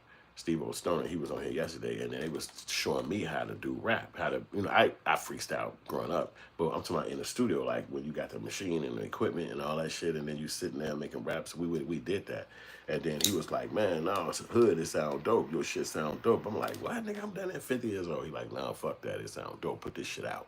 And I fucked around and put some music out myself. But I didn't use Hood Films. I used my first name. So it's a Yusef 2 times on Spotify and all that shit. So it made me feel dope because I was like, nigga, you would not know how much fucking, he like 20 years younger than me, Stoner Trap was. So that's why I was happy. They said you can't teach an old dog new tricks. I said, yes, the fuck you can. Listen to my motherfucking rap album, nigga. It's up there right now. Yusef 2 times. That was my shit. I made that. So, but it was just because they had took me to the studio. So I was a fan of hip hop, for all my years, and just a super fan. You know what I'm saying? I went to New York when I made one of my first movies. It was like 2001, and when the movie was finished, it's called Hood Life. You can see that. That's on YouTube right now, called Hood Life. Just put that in there. Hood Life, Hood Films, Hood Life. Yusef Hood. That's my movie. I wrote and directed it, but I made it in like 2001.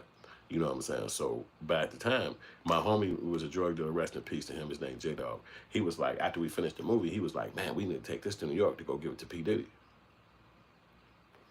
And at that time, his name was Puffy.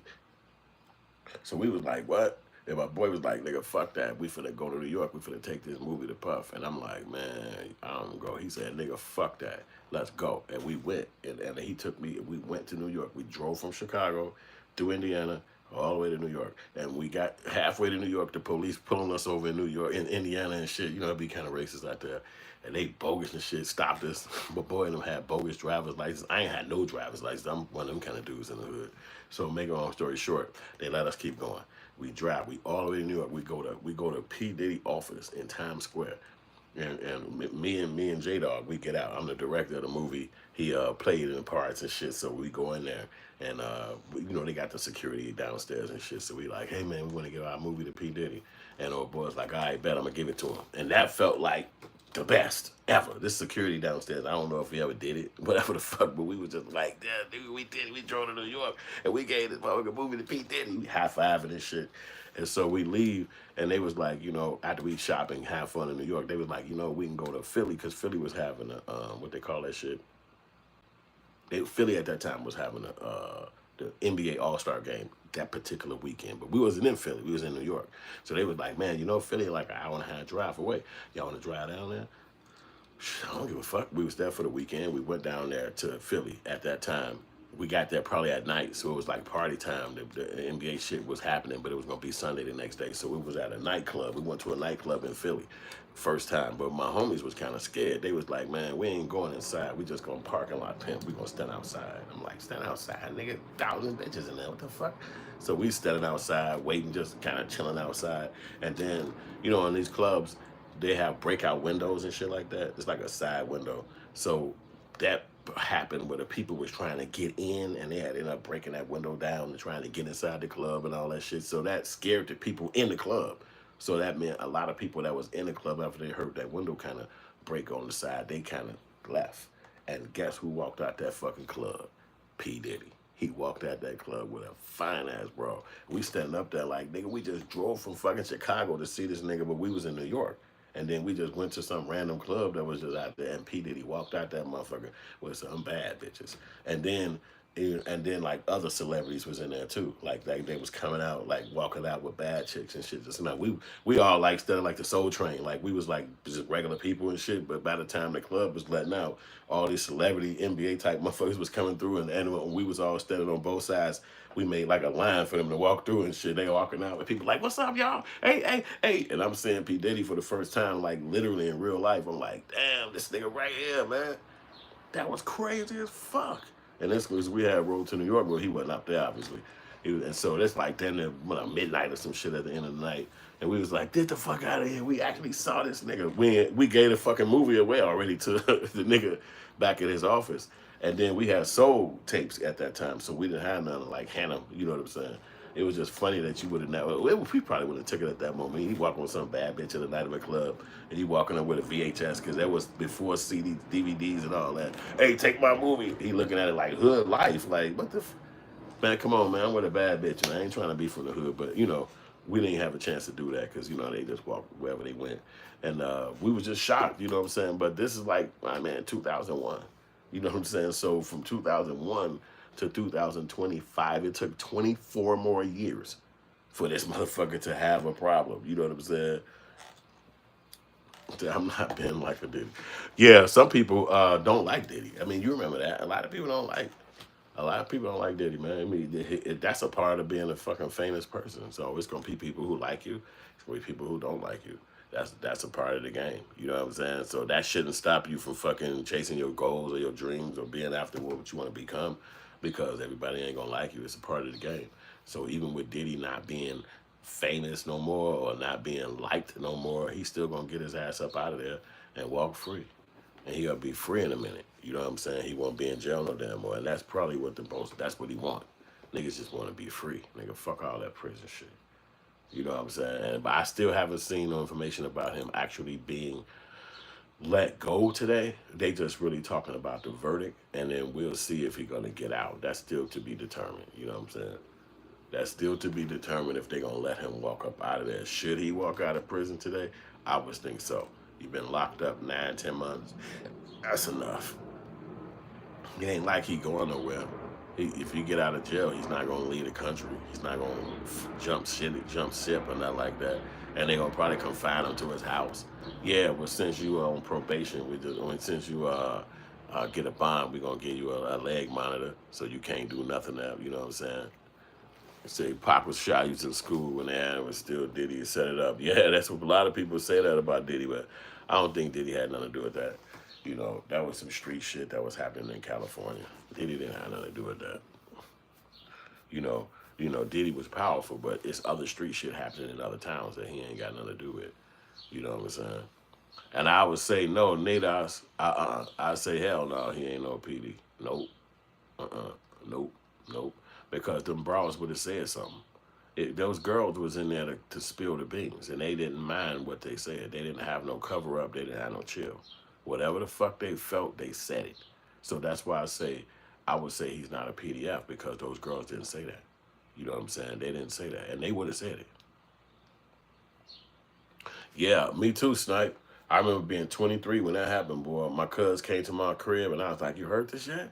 I had my first apartment, and I was like, "Nah, let me let you hear this." And then I played the song, and he was like, "Whoa, whoa." He said, "Man, they gonna kill him." I never forgot my cousin said that. He said they gonna kill him. And from that album, I said, "Man, they ain't finna kill him. Ain't nobody diss rap. Everybody diss rap." That was June maybe 8th. By fucking September 6th, he was dead. So July, August, so 3 months he was dead. My cousin literally said that. He came over with, I said, "You gotta hear this Tupac song." I was 23. My birthday was that weekend, and I played it. And he was like, after it went off, he said they gonna kill him. And I'm like, how? This nigga's a fucking rap song. There ain't nothing with some rap. And lo and behold, they murdered that nigga. And I was like, Tupac is Jesus. He died. He the Lord. My cousin, the same one. He said, "Man, are you fucking crazy or something? Nigga ain't no fucking Jesus. That nigga's a clown." And I was like, what? Dude, did you see what he did? His impact in music. Did you see what he did? His impact on the world. My cousin was like, "Man, get your crazy ass out of here." I thought that was funny because I was a Tupac fan like you, boy. I really was. And I would have never imagined him dying like that.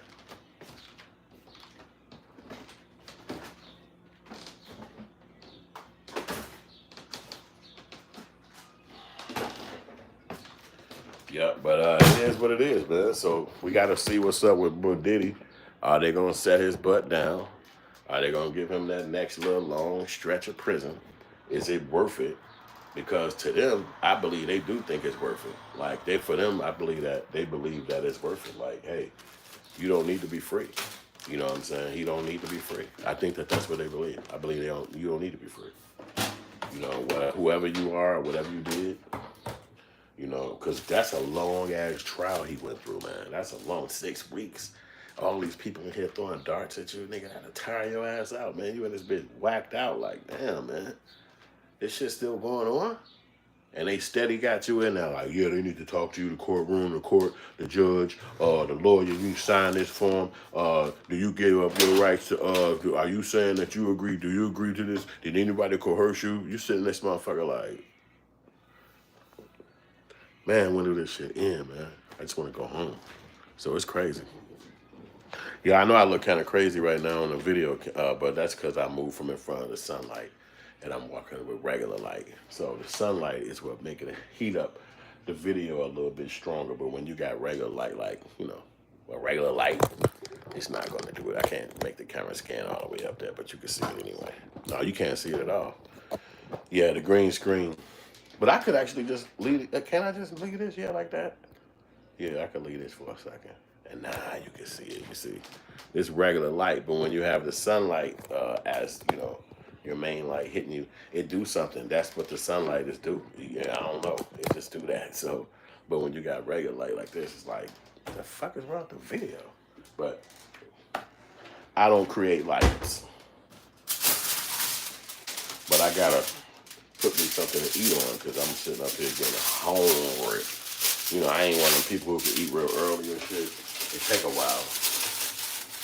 So since I don't eat real early, I might start off with like a smoothie or something like that to get me, like, you know what I'm saying?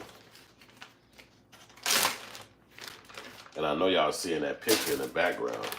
And since you're seeing that picture in the background, I have to give you my consensus about the fact that I didn't have those shoes on when I was about to take that picture.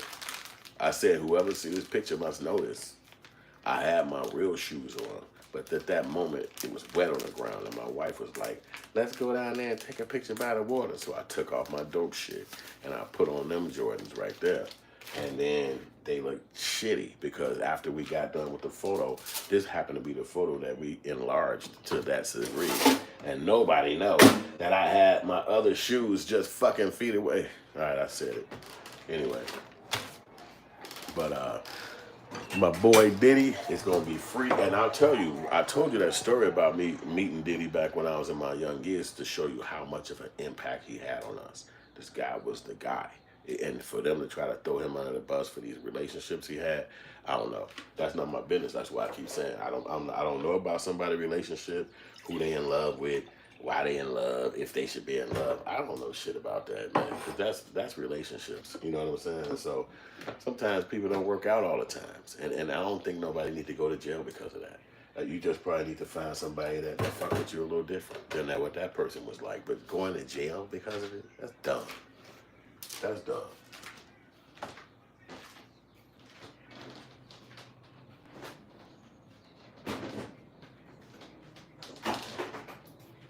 Now, I believe if he was doing anything else that you could prove that he was doing, like to a child or to those girls, if he was doing something else, then yeah, then I say he deserved to go his ass down. But really, those girls was deciding to be around him. They liked him. He had money. Anybody would be around a person that fucking rich. Freddie said, "Have you been produced by Kanye Drive recently?" Nope. Sniper, the thing is that Pac and Biggie was alive, they would have Diddy would be so big. I agree, bro. Yep, I don't think he would. Yeah, I agree. Hey, Snipe, I agree. That's fact. I've been saying, hey, Snipe, when you our age, bro, we've been said that, man, right? We've been said that when you our age, meaning that you was there during that time frame of his success and of his time, Tupac, I mean, and you saw how you see, to me, it's like you had to have a Tupac. Tupac had to exist in order for a Diddy and a Jay-Z to exist. Because it's almost like the Martin Luther King thing, when everybody loved Martin Luther King today, but nobody realized or remember how much people hated Martin Luther King back in the day. And that's the same thing. See, people love Tupac, but nobody remember how much they hated that nigga back then. Everybody tried to look past that part about how much they really fucking hated Tupac. They didn't like that nigga. He was up there making a lot of records. He was making them. He was actually about to go to jail for R and a girl. He really was. So he was only out of jail for the time that they had bonded him out. And after he got bonded out, he was going to prison. When another couple of months had went by, this was Tupac. So he was a pariah. But what happened was he had got killed. How he got killed was so horrible and so quick for the hip hop, it shocked everybody. Hip hop had its violence, but it was mostly segregated to your neighborhood. It wasn't like rappers was getting murdered like it. Some did, but it wasn't like that. So when Pac got killed, it was more like a shock. And I think that's the reason why Biggie got killed, because people was too shocked that Tupac died. They wanted revenge. People were shocked that Tupac died. It was like, what? So then you got the people who was Pac fans that was like, I'd rather see Biggie dead. And that's how I believe Biggie died, because you just had a bunch of Tupac fans that couldn't take Tupac being gone. You know what I'm saying? So 9 months later, now Biggie dead. You know what I'm saying? And everybody blamed Diddy for that. Everybody blamed Diddy for that. They blamed Suge Knight for it. They blamed the weather for it. They blamed everything for that, because everybody loved Pac, but he was a pariah. He was making people mad. The media was mad. A lot of people hated him. So to people love him to this extent today, it's almost like you got to keep it real. Like, the niggas didn't love Tupac back then. He was looked upon as bad news. You know what I'm saying? We loved him in the hip hop game. And hip hop is such a strong thing. It has such a reach and such a big impact that the world started fucking with what we think. The world started gravitating to our psychology, because you can actually listen to Tupac songs and you can hear his growth. You can hear where his mind was. Now, if you really pay attention to him, he was only like 24, 23. So he was extremely young. So that's why he was making the moves he was making and saying the things he was saying and doing the things he was doing. It wasn't because he was just being a piece of shit. He's just young. And anybody young gonna make mistakes. That's why you see them coming at Diddy today, because he's not young. Your ass is 50-something years old. You know you ain't supposed to be doing this shit to women. You know you ain't supposed to be doing this stuff to girls. You know you're not. Even if the girl okay with it. Even if she say, let's do it. You know you ain't supposed to be doing this shit. Yeah, people said Suge Knight set Tupac up too. But nobody ain't gonna ever know nothing about that, man. That's just what you call it, unknown. Nobody gonna ever know nothing about that. Nobody ever gonna figure out whatever happened to that. Who would know? But I tell you one thing, it's sad. I would have seen Diddy walk up out that jail so he could go in and get back to normal life.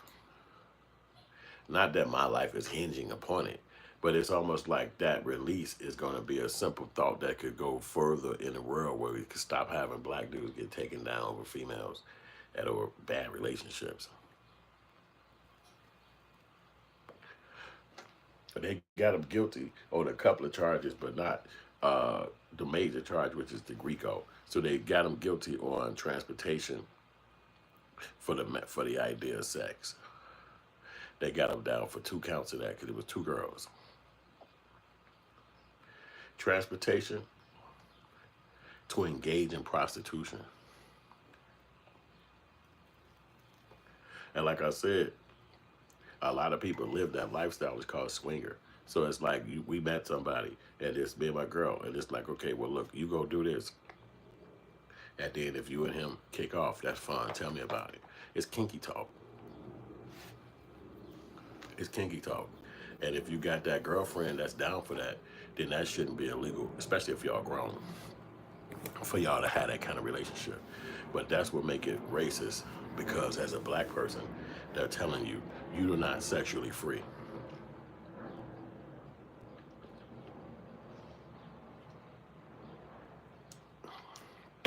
You're not sexually free.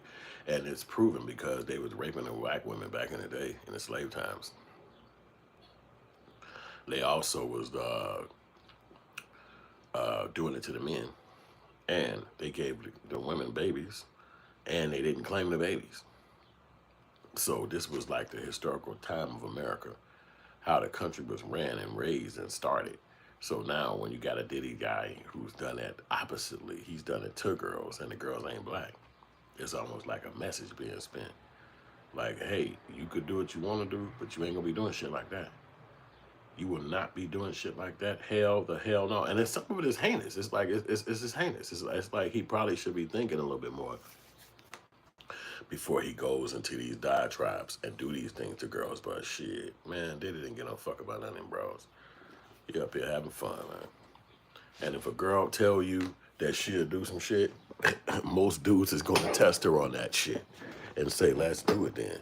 Most guys is gonna do it. Most dudes, if a girl say she down, they're gonna rock with it. They're not gonna sit back and talk her out of it and say, hey, maybe you should find and see if you love yourself more or whatever the fuck. The dude gonna be like, let's try it then. You said you with it, right? Come on. And that's how relationships are actually bounded, if on commonality.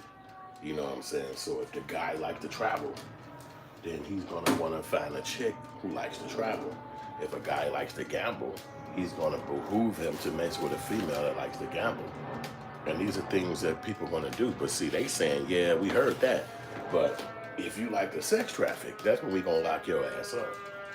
So I think that that's where his mistake was. You ain't gonna be able to sex traffic these chicks.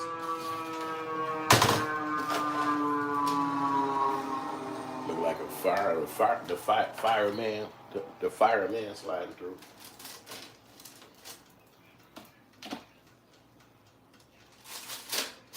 Yeah, but he put himself in a precarious situation, because what I would not want to do if I was him is spend no damn time in jail. That's what I would not want to do.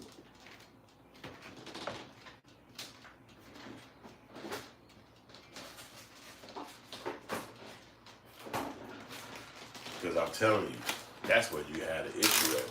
Motherfuckers ready to fight you in jail and shit. Could you imagine? You heard Tory Lanez, right? Now they talk about Diddy got stabbed in jail. See, that's the feds. So you're gonna have to be, you gotta be working out. You gotta be physically fit. You know, time for Diddy is not gonna be sweet. You know, that's why he should be rich enough with Trump and him. Like he said, he'll just pardon him. He won't let that shit stand where he actually gotta sit in jail. That'd be good. Because otherwise, he's gonna sit down. It's gonna be crazy.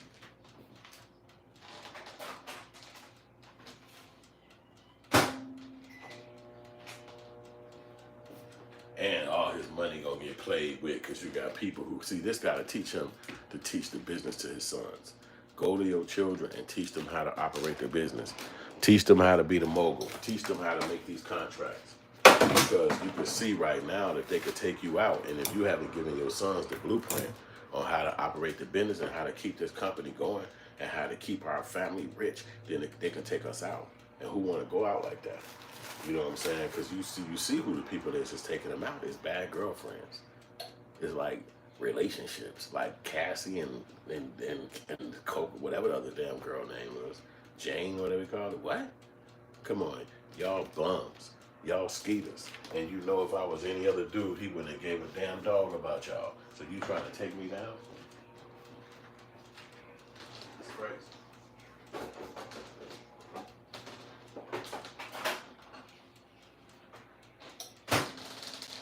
There's a lot of dudes that would have looked at them girls as bust downs and been like, man, these girls are freaks, man. Hey, come over here and do what you want to do. You know what I'm saying? He would have basically been on them chicks, but like, I'm finna, you doing whatever I say. And they was down with that. They was down with that. That's why you saw the jury. They heard that testimony. They was like, nah, trafficking y'all against y'all will did not happen. You know, forcing you to do something that you wanted to engage in, nope. They didn't care. And all them dudes came in there. Those testifying guys who was the actual people they were freaking with, and they told the truth. They was like, no, Cassie called me. She contacted me. She asked for a DP. And like, what? Yeah. So she was setting everything up. She was basically spearheading the process. It was her setup. She was doing it. And by being the person that was doing it, you can't blame another person for their action.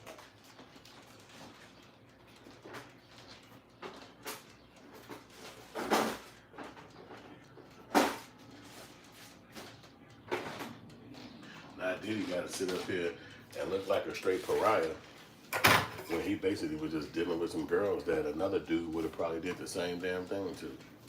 And they got it like, hey, we together. If you my girl, you would do it.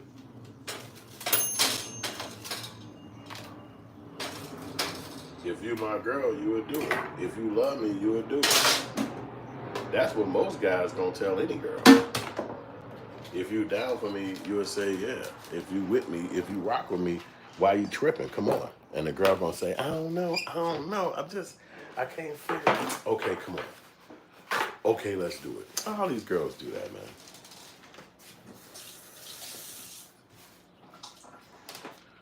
But now Diddy got one that did it.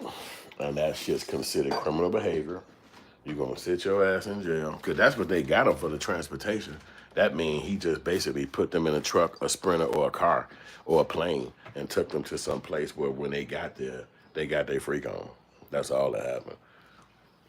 Which is not criminal activity. They shouldn't be able to convict them for half the crime. It's like they convicting Diddy for half the crime. Okay, I didn't make him traffic, but I did make him get in the car. So basically, he get locked up because these chicks jumped in the vehicle with him, or jumped in whatever motivated movement they had to move forward, whether it was a train, a plane. Since they all connected like that, he became a criminal.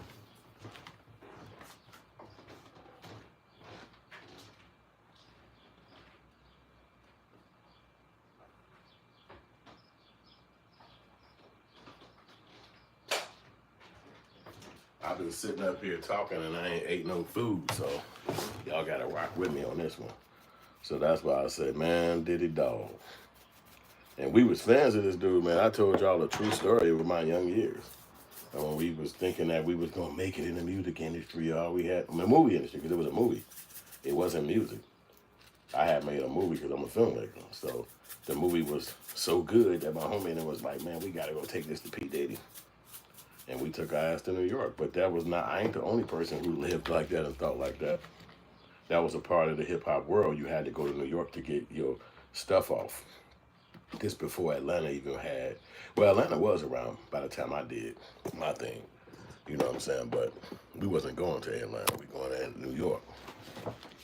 Because of our era. We grew up in the New York time. But it's crazy. He better get a bond. I'm hoping to get a bond.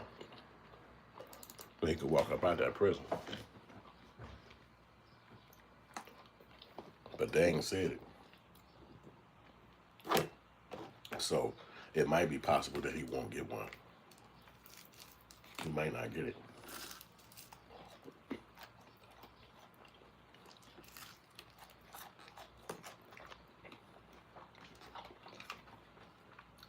We're streaming, so I appreciate y'all watching and all of this. But I gotta eat.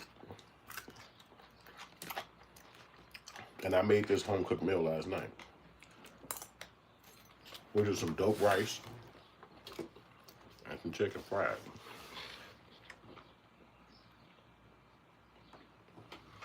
It's basically like the only meal I know how to cook other than shake and bake.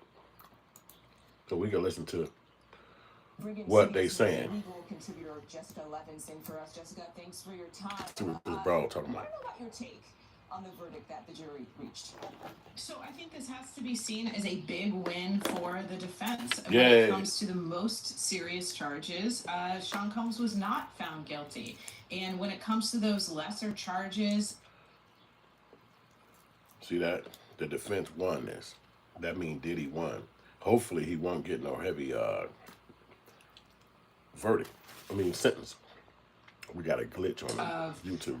Transporting somebody for commercial purposes, for prostitution. We know that's a lie. But when you're in prison, they can do what the fuck they want to do. There were convictions. And we should be clear that these are still federal criminal convictions. And this is... it is still serious to be convicted of federal crimes, but in terms of the overall case and what Sean Combs was charged with, certainly this is a win for... They saying certainly. Certainly it was a win. For the defense. At this point, what we're looking for is seeing if bail, whether or not Sean Combs will be released essentially almost immediately, maybe today, or if he will be detained until sentencing. And then we're looking forward to see what sentencing is going to look like. The prosecution has said that they're going to ask for a very lengthy period of time. We don't know exactly what that is. The defense obviously wants no time whatsoever. And so we're going to look at, there will be an exchange of memorandum where the prosecution will say, this is why we think that he should be behind bars for a long time. These are all the aggravating factors. The defense will say, here are all the mitigating factors, and we actually don't think that he should be behind bars for that long. Jessica, I have to ask you, from your experience dealing with cases in your entire career, what are the chances here that he could actually walk free and not face any time in prison, only get probation?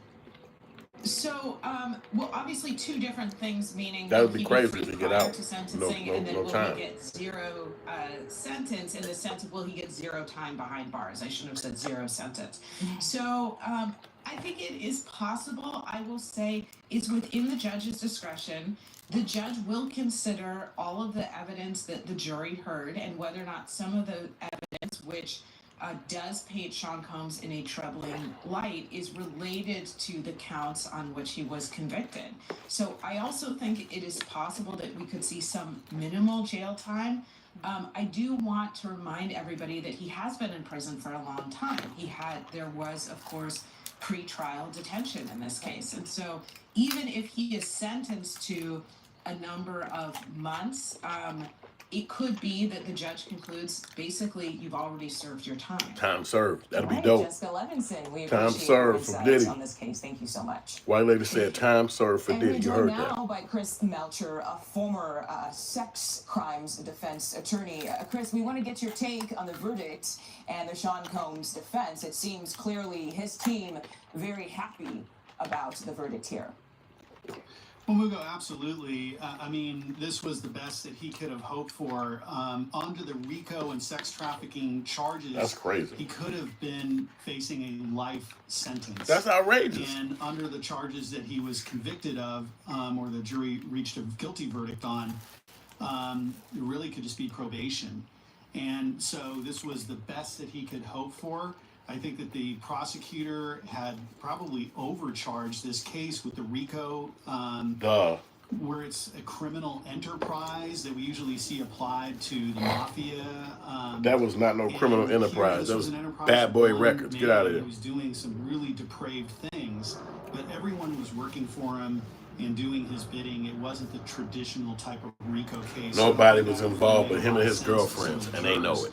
And now this the transportation charge, okay, sure, so he's found guilty of that, but he's also served a significant amount of time in custody already, and it would seem appropriate that he could be walking out that door today. That's if they was And legit. we were talking Now, to this one is of what our I'm saying. correspondents, Jerika Duncan, out You outside hear the the courthouse actual earlier, and she mentioned that even when the verdict you came, hear the actual people who work in this district or work in that area saying typically what happened, that he's already done the jail time because he's been locked up 9-10 months. And those crimes, while they do hold a 10-year sentence, is his first offense. So he's not necessarily a criminal or habitual criminal or, any of those things that they like to try to utilize to put you in jail for even longer. So Diddy didn't do none of that. He just the first offense. He only got caught up off of a civil suit that turned federal. So it ain't like y'all was investigating him. You understand what I'm saying? It came down after the girl sued him. So then that's what got it on the Homeland Security radar. It wasn't like, and they don't know what his life is like. They didn't know what Diddy home was like. They didn't know what he had in his home. So for them to raid his crib was almost like a wake-up call. Now they get to see, oh, okay, now we know what a mogul got in his house. He don't have no children standing here like I would have. It's in there and what they saying. And but he do have a gun and he do have some baby oil. So it wasn't like he really had some criminal shit going on. You know what I'm saying? He just was there at his crib. And the people who get to decide if you're a criminal, they do still get to decide, but they can't make up shit. You know what I'm saying? So again, he didn't have no children. He didn't have no people underage. He wasn't messing with, people that against their will. Those women was there willingly and knowingly. And so you can't change that today and say you was against your will, wasn't you? How? You had fucking plenty of time to go. Matter of fact, you came over here today on your own accord. Nobody forced you to bring your ass over here today. So this is how you could tell that he couldn't go down for fake crimes. But they would try to put a fake crime on you because of the fact that they got him arrested. You know what I mean? Again, you sitting in custody. You're not home. You're not chilling. You're not where you want to be. You in custody. It's you sitting under the jurisprudence right now. And again, their whole point is that you ain't going home. We cut this fan on and throw this away.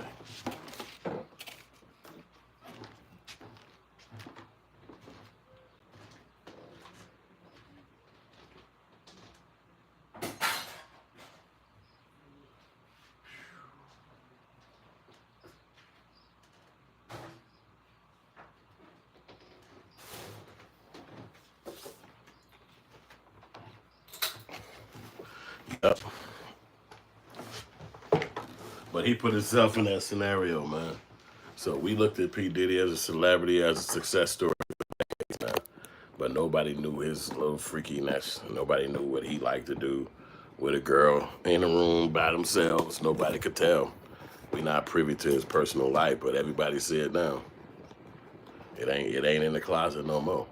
They forced him, like old boy said earlier on the podcast, they forced him out the closet. They said, because I bet you a lot of those people probably ever knew what he was up to, but now they making sure that shit's out in the open, ain't no hiding. So they said they got him count 1, racketeering conspiracy, not guilty. Woo, that's dope, right? Racketeering conspiracy, not guilty. Count 2, sex trafficking, not guilty. Count 3, transportation for prostitution, guilty. Count 4, sex trafficking, not guilty. Count 5, transportation for prostitution, guilty. So they got 2 out of 5. So that meant that's a lot, but it's like better than, and they really the same crime. It's just that he had 2 girlfriends. So he basically did the same thing to 2 girls. He caught, and this is again, you whispering to the girl saying, hey, did you want to do this kinky stuff I like? And she said, what? I want to see you have sex with another guy. And then and then she'd be like, I can't do that. Okay, look, let's try it. Because you're in a relationship, she like you, no, it's different for him. It ain't no relationship. You're rich than a motherfucker. And so when you tell a girl how you want it, a girl supposed to act accordingly. Yo, this how I want it. And then she supposed to say, okay. She ain't supposed to be like, what the fuck you just say? Let's do it. So that's why he's going down, because his coercion, his persuasion game is on point. Imagine that. But then is it really him coercing them? Is it really him being able to talk them out they draws proverbially? Or is it really this guy is rich and he's so financially straight that if he asks you to do something, it will behoove you to do it? Because what if he, and again, he was paying the bitch rent $10,000 a month. So he basically getting what he want and she getting what she want. I mean, because imagine if you didn't have Diddy, you'd be in a regular ass apartment like everybody else. If you and now that he's out of this situation, he might stop paying that bitch rent. And now what's she gonna do? Because the freak off is over. It ain't like he could do that again with him. You know what I'm saying? He come over and be like, look, one of my homies here, y'all just do one more for the road. Like, what are you gonna do?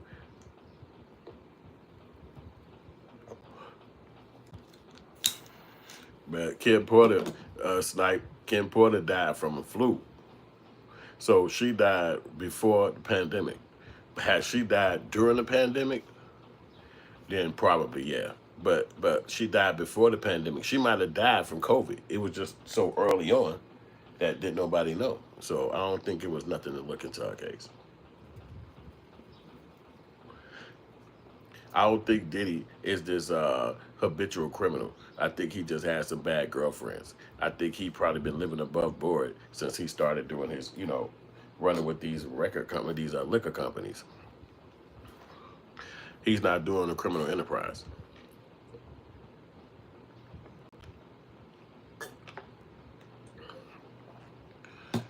He's living above board. The only thing he was doing was having these girls and doing the utmost with his girlfriends. And that's what got his neck yanked. That's what got his neck yanked right there. That's what got his neck yanked right there. Because he was doing that with them girls. And right now, the girls are claiming they didn't like that shit. That they was only doing that shit because of him dangling their careers over their head and all that stuff. So he killed himself in the music industry, but I don't think he care about nothing like that. Man been rich for 30 years. He don't care about no shit like that. I don't know what his next venture gonna be, but I know it ain't gonna be the music industry.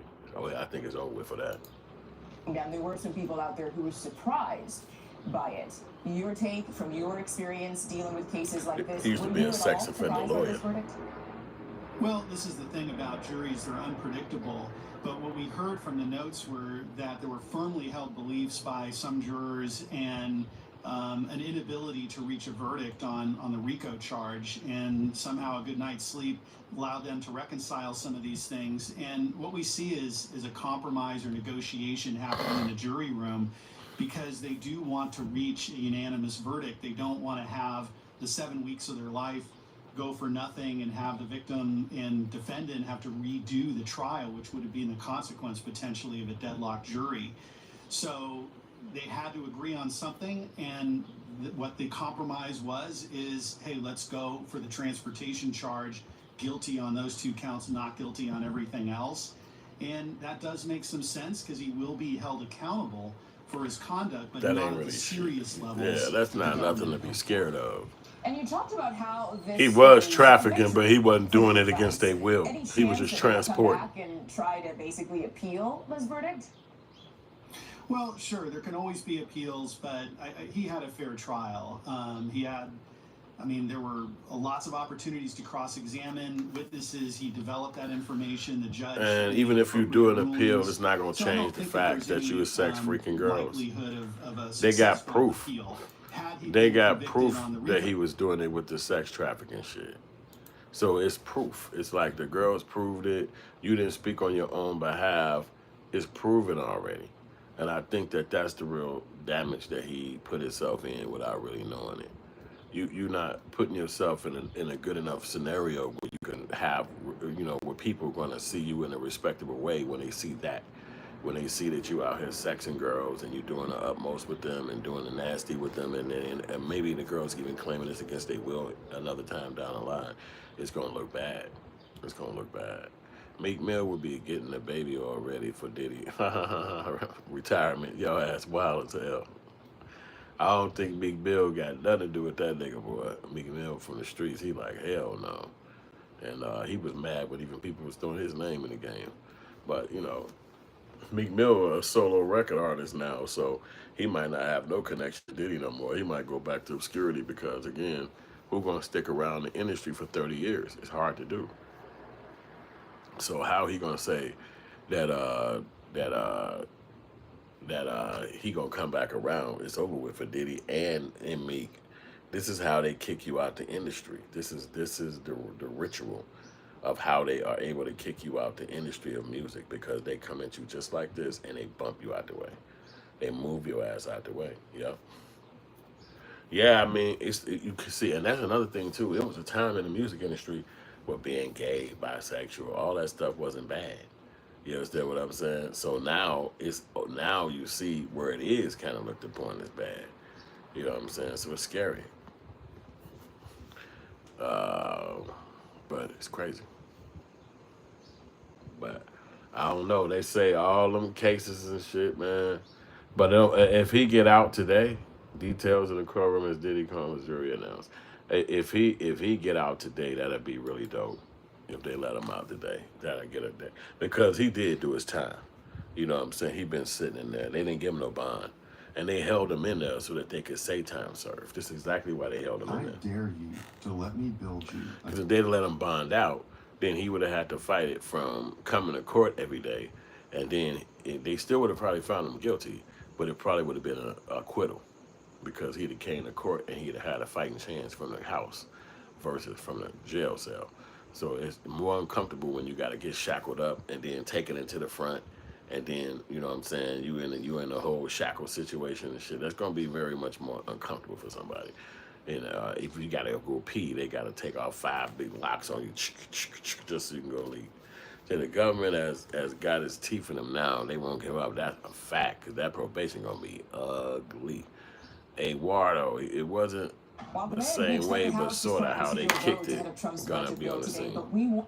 Yes, it wasn't in the same way, but sort of how they kicked it, gonna out the scene. Oh yeah, well I saw Gunna just dropped a new song, and that shit was soft as hell yesterday, saying that it didn't get the same respectability that his normal views get. But that don't mean he can't swing back. I ain't gonna say shorty out the game. It just didn't work out like that for him on that particular song. You know what I'm saying? But hey, we gotta see what the hell that's gonna happen with him. You know what I'm saying?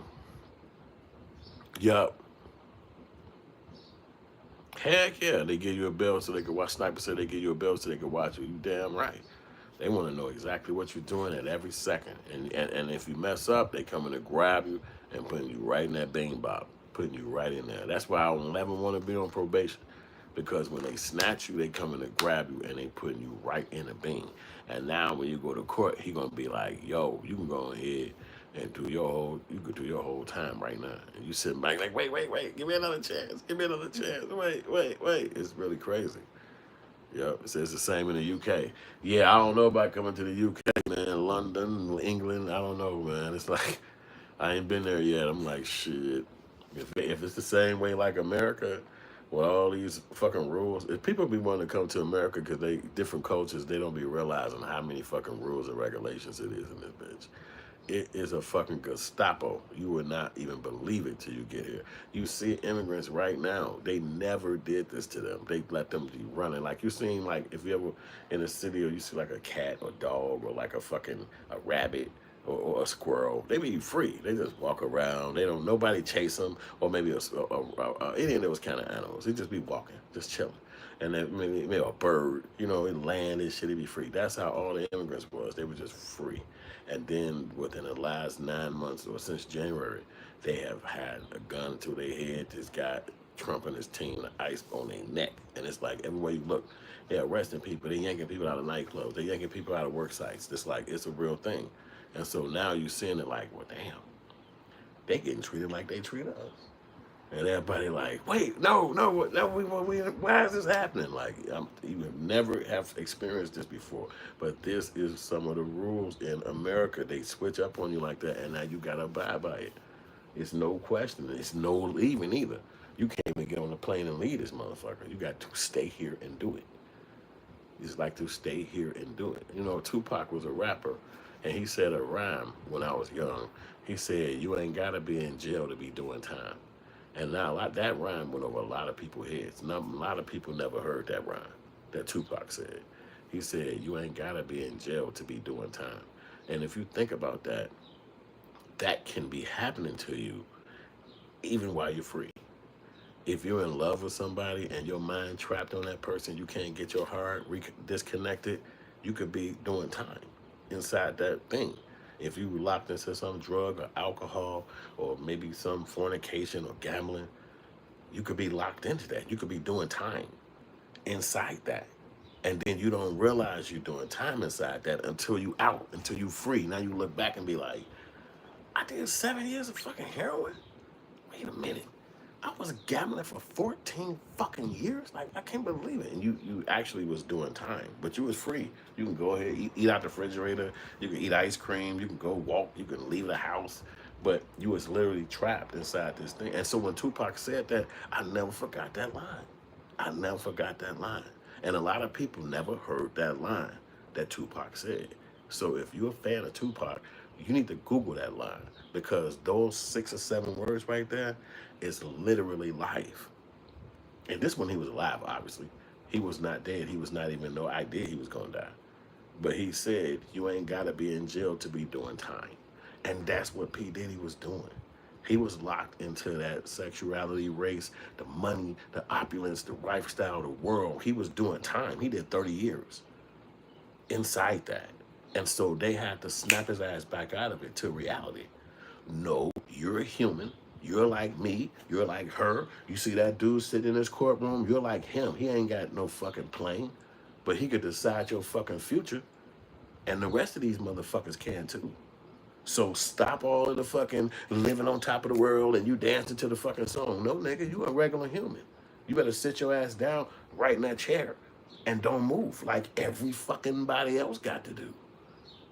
And if you found out what you was doing with these girls was against their will, we're gonna put your ass in fucking prison. That's why the women had to come in there and say, I did this myself. I liked him, I was in love, and I wanted the relationship to continue. That's the only thing that saved his ass. Because if any one of them females would have came in there and say, he held my head down and couldn't fight, I couldn't breathe, he held my head underwater. Boy, they gonna, what the fuck he did? What? These are regular people, you gotta think. Regular humans, they do not fucking care about rap. They do not give a fuck about politics. They do not give a fuck about dancing at night in the fucking club. They go to work, they come home, they talk to their family, they eat food, they go to fuck to sleep. They're not doing none of that shit. They don't give a fuck about being a celebrity. They're not making creations. They don't give a fuck about a YouTube channel. They barely even post on any of this fucking social media shit. I'm talking about regular humans. I'm talking not us with ambition, not us with technology, not us with know what AI is, or we got hip hop historians. None of that shit. I'm talking about regular fucking people, regular folks. You see them every day. It's your aunties, your uncles, your brother, and your nephew. They don't fucking like what you like. They're not going to concerts with you. They don't give a shit about the people you're interested in. They got their own people they're interested in. Sometimes it might intertwine. Sometimes it won't. You be like, man, I love George Clooney. They be like, I like Brad Pitt. But ain't they different? No, I don't ever want to see a George Clooney movie. I fucking like Brad Pitt. And you like, I never really watched a George Clooney movie. It's like everybody got their own thing and flavor at once. So if you utilizing that shit against people, this is what this was about. To bring him back to reality. Come back down here. See? Because two, my era is out the way. So if we was fans of Diddy and we was like, yeah, Diddy, oh shit, that's what he did. And we're gonna travel to New York and we're gonna we out the way now. We moved out the way, so it's a lot of younger people, younger generation, and now they looking at him like, who is this dude dancing in the fucking videos? Who is this dude? Every time I keep they 21, they 31. They don't give a fuck about your music industry shit and what the fuck you did in the music 90s and brought in the old school music. Who the fuck cares about that today? They trying to see if 50 Cent and Ja Rule gonna have a fight. They don't give a fuck about, it's a different, they eating the booty like groceries today. It's not the same. No, nobody is having a house of a home like Luther Vandross. They literally eating the booty like groceries. It's a completely different world. So if you still doing the thing from 99 and 2001, you're going to be outlooked. Yep. You're right. We're Wardo. Now you just controversy because nobody's checking for your music. Nobody gives a fuck about your party. Nobody want to see how big your mansion is. It's motherfuckers who got mansions and they 14 and they fucking influencers. And all they talk about is plants prep. Hey, you see this plant? Look, this is my new plant. They don't have to go and dance in the studio. They don't have to fucking go freak on some girl or demortify somebody or make them cross a bridge for a fucking chicken sandwich. That's odd. That's the kids look at you today like, what is that old man talking to me for? I remember being in my young years, I used to think 30 was old as a bitch. And I was like 26. Like 26. Like, damn, when I'm 30 though? Damn. But you thinking, you just imagining this. You don't know your body don't change, your mind don't change, you still could jump. Nothing switches. It's just a number. It's just a number you keep collecting in your brain because you've been taught it since you was a kid, the birthday you collect. But nothing switches. The day don't change. It don't turn dark at midnight. It's fucking nothing's doing nothing. Growing gardens now, bro. But yeah, but that's where the shit switch up at. You know what I'm saying? So it's like he couldn't catch on to the fact that he probably should have dipped away for a minute and just stayed out the mix and went on ahead and did something new and stayed out the mix. Like you got 6 kids, and raising chickens too. That would have helped him. Now imagine them pulling up on Diddy, and these girls said he freaked them, but he got a chicken coop, he got a farm, and he around there in an old chicken dude outfit with fucking chickens all around him. We'll look at them bros and be like, leave him alone. He don't want to be in the industry no more. What's wrong with these money hungry bros? This man got chickens now, man. Ain't nobody finna believe he did that shit to you. And if he did it, and then he changed his life and started fucking with chickens now, then that's what he needed to do. Now y'all get y'all bum ass out of here. But we can't say that about him because he's standing around like, hey, I got my mansion. I'm kicking it. I'm right here. Fancy shoes, fancy jacket. He kicking it with the hip hoppers. They got all the podcasters. He on there. So he's not understanding to pull back, yank away. A lot of ways that's what YouTube and things like this is for. Because when we were coming up as a kid, they had the TV. It was set. It was the channel 5, channel 7, channel 9, channel 11, whatever. It was set. It was just locked. You came in, you chose the 7 of them channels at whatever time frame you chose, and then you locked in on your movie or your show, and that's what your life was. So today it's more media now. It's more media. It's like boom, boom, boom. Snipe say Diddy brought it on himself. Fact, he sure the hell did. So he's not able to understand when you should pull away. So now, whereas back when I was a kid, media was one thing on the fucking screen. Now you can choose your media. You can look at it on your cell phone. You can look at that shit on TV. You can look at that shit on your laptop. You don't have to watch TV. It's not channel 5, channel 9, channel 7. Now you got a weather channel. Now you got a history channel. Now you got a science channel. Now you got a old sitcom channel. Now you got a car channel. Now you got a food channel. Now the dynamic is around. You got a hip hop channel. You got a Tubi. You got a streaming platform. It's so much entertainment out here. You'll get it's like fucking falling into an abyss. You wouldn't even know what the fuck. Sometimes I'll be scanning through Netflix for an hour and a half, and I'll be like, damn, that was a good ass movie. I ain't watched shit. I just scanned through that bitch. I'm literally telling you the truth. Like, damn. And then about an hour went by. I'd be like, ooh, shit, I just felt like I watched the whole damn movie. And I literally just scanning through, reading fucking information on the movie and getting the fuck, now I gotta go. You know what I'm saying? So, but, yeah, I believe that too. He liked the attention, but that's what got him smacked around because had he ever stuck with his guns and left that shit alone for a minute, those people wouldn't be able to track him down. You know, think about Russell Simmons. When they came at Russell Simmons on that sexual crap that they came at him for, he left the country.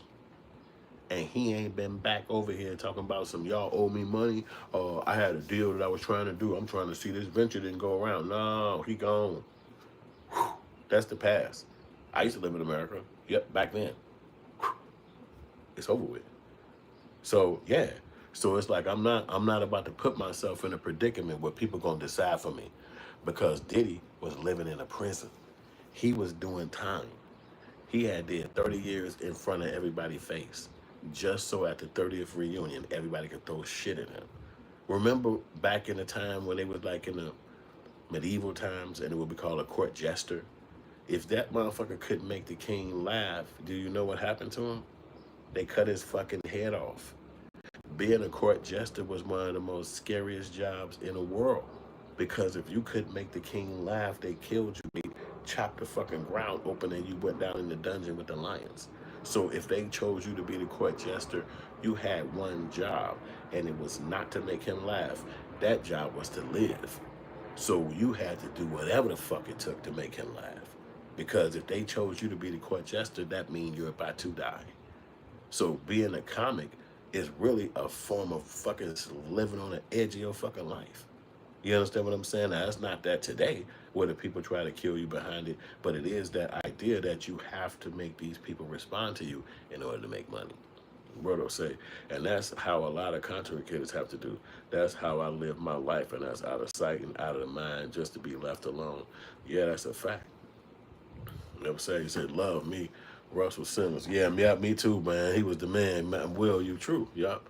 I agree. He was the man. He was. And this is where all these people got these ideas. He would not have a P. Diddy if he didn't have a Russell Simmons. Russell Simmons is basically the Michael Jordan of what that is. He I wouldn't even say Michael Jordan. He'd probably be somebody like Will Chamberlain, Bill Russell. He's like the icon. He's like what that the fact that a black person can have that as a job, that came from Russell Simmons. He's the first person that was a hip hop mogul rap record company owner. Otherwise, he would just be the CEO of a business, just like I am, just like you are. You just became the CEO of your business. But these people be able to use hip hop to make them become iconic. And it's like, this the guy that's behind it. He was able to parlay that into hip hop comedy thing. Then he was able to parlay that into when the internet came around, deaf comedy, it was called Deaf Digital.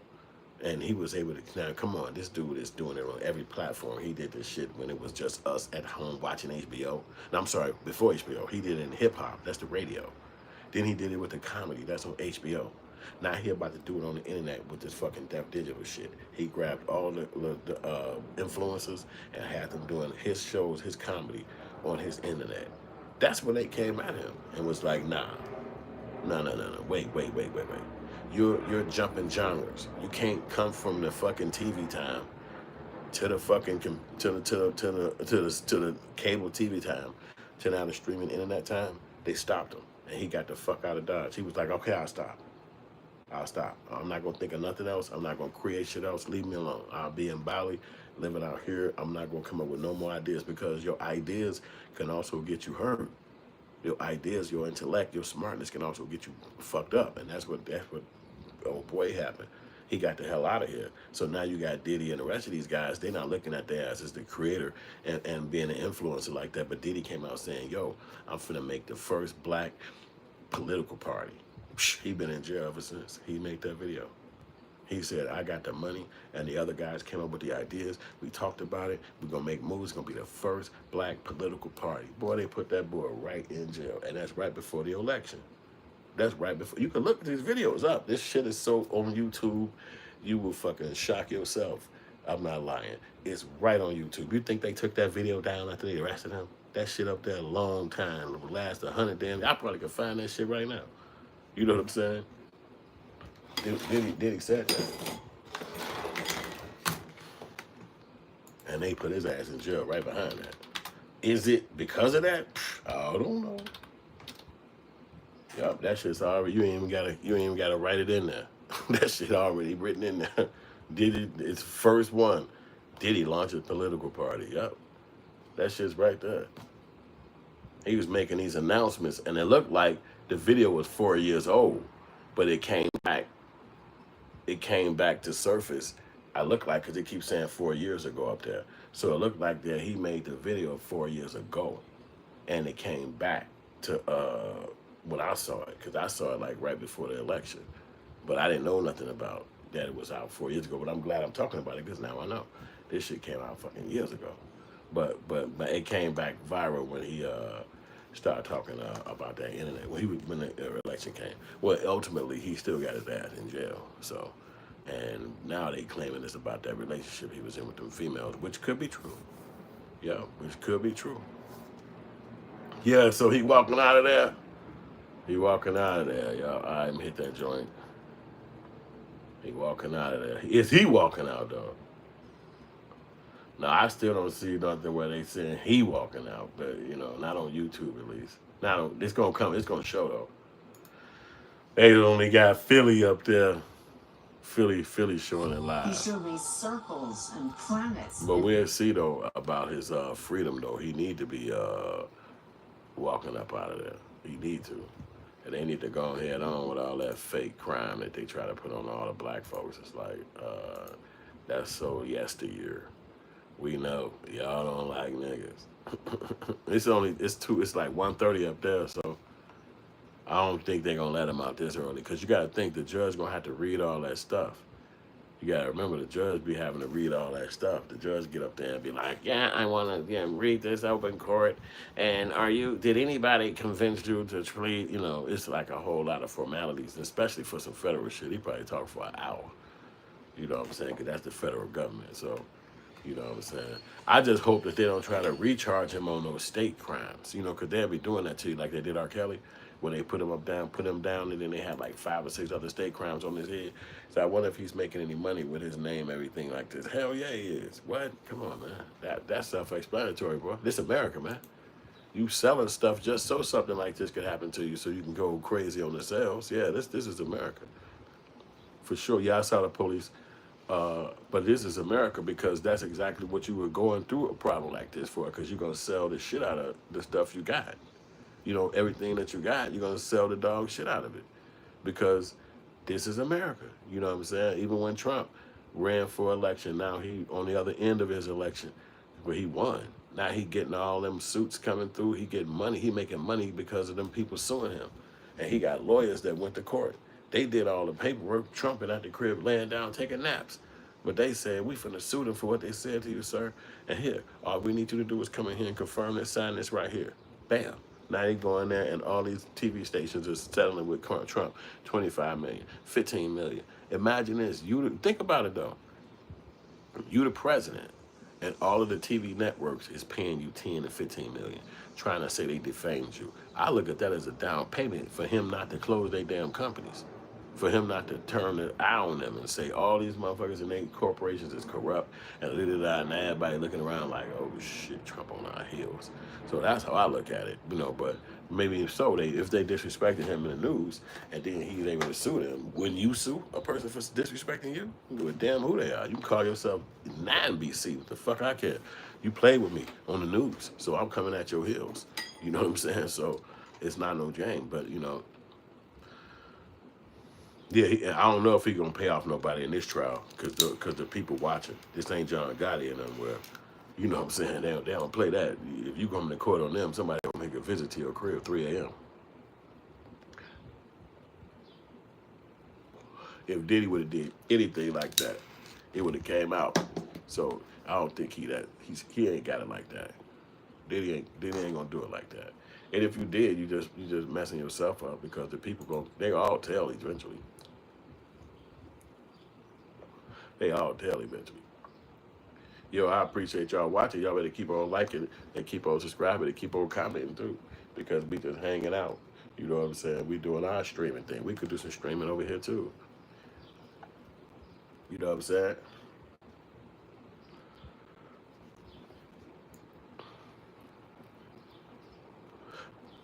I swear to God, you said it, boy. Waves. You say, boy.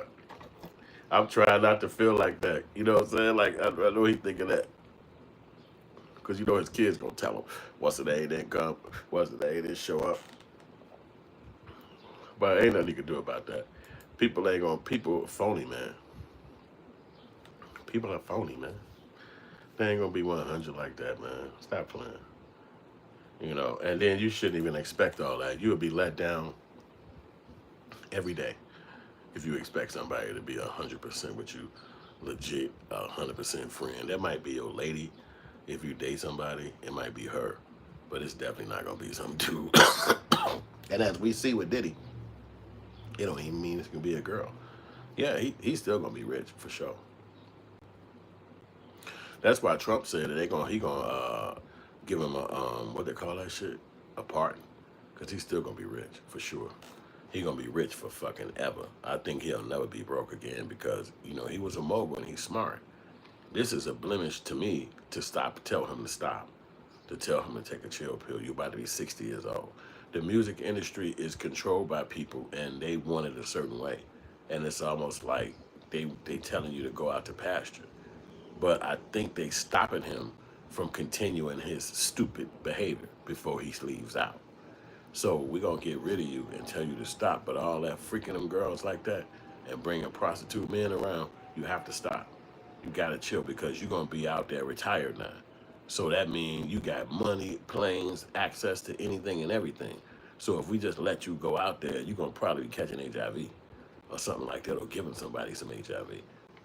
So that's a crazy thing that he didn't have no venereal diseases. You know what I'm saying? Because they would have said that if he did, even though it's private. They would have bust that out. Because, you know, when you get locked up, they take those tests upon you because you're going to be sitting in jail. And so they want to make sure what you got. Yeah, I think they definitely going to put him on house arrest. Oh, 100%. Because you got to get sentenced. If they don't put him on house arrest, he's a billionaire. He could fucking, yeah, ankle monitor you damn right, yeah. If he was he is a billionaire, so that means they could just pay for somebody to plastic surgery your face or do something else, change your DNA, whatever the fuck. He's rich. It's probably people who hit him up right now, like, hey, we're in Nigeria, we have our whole machine. We will change you to whoever you want. Who? Sammy Davis Jr.? You want to be Tupac? We'll make you Tupac. And he'd be in that bitch like, damn, I'm thinking about it, nigga. I don't know if I can walk around like Pac today, though. You know what I'm saying? Yup. Yup, because he going to be walking up by there. You better keep that same energy chucking and jiving. Yup, you better keep that same energy. Because I'm finna be going to be the same. Hey, don't even snap when you come over here trying to be like, hey, Diddy, I was just, man, my daughter, man, her birthday coming up, man. Hold him, nigga, hold 10,000 so I can just go and do something sweet for her, man. Get on out of here, man. My sons didn't say you came down there. See, people saw his demise. And that's really telling right there. How many people see your crush and your crumble? It's really telling. It's really telling. Yeah, you're right. We're not dissing them. We guessing what's happening. I agree. Daddy Lover said, when you coming to South Africa, that one, I'll probably be coming to South Africa before I go to Europe, though. That's a fact. That's a fact. I know you got to go to Europe to go to Africa, but I'm just gonna be transferring through the train planes. I'm gonna do that first. I don't know if it'll be South Africa though. I don't know if it'll be South. I mean, I don't know. I mean, but I do want to visit South Africa. I want to visit all of it. I met people from South Africa that come to Chicago. I was working in tourism, selling my music and my movies, and so I met a lot of people from South Africa. And I even had the money where you got like I think it was like an elephant on one side, and then the other side had like Nelson Mandela. But when you take it to the bank, it's like $100, it's $20, and then they be like, "Yeah, it ain't worth no money." You be like, "What the fuck?" Yeah, I would slide down there. How they come the black country money ain't worth no money? That shit funny as a motherfucker. But that just lets you know it's rampant. It's rampant. The racism is harsh. It's thick. It's loud. It's not hidden. You know what I mean? They let that shit be known. You know what I'm saying? So, but I do look at it like Diddy gonna get up out of there today, and rightfully so. He been sitting in the Bing for a nice little chance now, and sitting in there is boring as hell. I can't even imagine how boring it is to be sitting in jail. The boredom, like you being there, like walking over there, you telling you the same stories they said. Look, right? I told you that when I had graduated, that I had went down on, and you sitting back like, you just told me this twice since I've been here. Just stop telling me the same shit. But you don't want to start no fight with nobody, so you just be like, yeah, go ahead, tell me again, man. And so that's why I look at it like, damn, man. How the hell did he get found guilty? I don't know how they found him guilty. It just don't seem like right that they found him guilty. It's like transferring. Think about it. If they charging him with sex trafficking, and the girl said, and they said you did not sex traffic these women, then how can you lock me up for transporting them? You see the craziness? Because the idea is that you're transporting them to ultimately traffic them. Because he's locked up for he got guilty for transporting for the act of prostitution. But when they got to the place, there was no prostitution. You said it was no prostitution. So how am I locked up for transporting somebody to go prostitute? It does not make sense. It to me is like, if I'm not transporting you, if I'm not guilty for doing it, when we get to the spot, we land at the location. And when we get here, there is no crime happening no matter what we did that night. But they're saying that in the car, while we were driving there, that was the criminal act. And when we got there, the criminal act stopped. And now it became anybody's choice to do whatever they want to do. That's crazy. To me, that's crazy. It's supposed to be the criminal act happened after the conversation was made. Then we jumped in a vehicle. Now the criminal act is happening. Now we get to the place, the criminal act continues at said location. But if you telling me when we got to the location, there was no criminal act, there was no trafficking of these females. Both girls was not trafficked, not guilty for trafficking, but guilty for transportation. So that means, I just don't know. So how could he be guilty of transportation? What if they flew there on their own? What if they got their own ride there? He make it seem like he rode around in a limo picking them up. Like, we finna go do this, girl. You ready? Come on.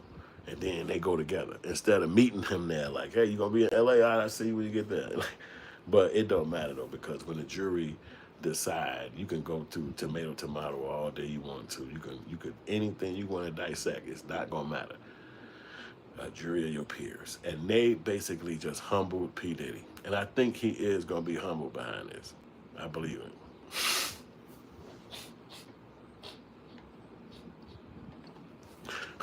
I knew that was sniper with that one. I knew it. I knew when the jokes come through, it's gonna be sniper. I'm telling you. When the jokes come through, it's gonna be sniper. That was funny.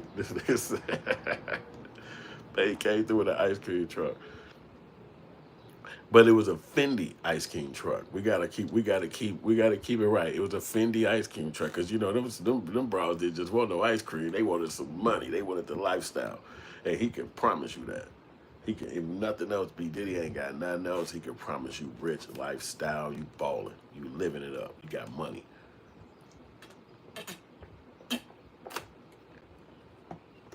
Yup, with spinners on it, you know it. He coming through ice cream truck with spinners. He got beats in there. It's not playing. He got Can't Stop, Won't Stop playing in the background the whole time.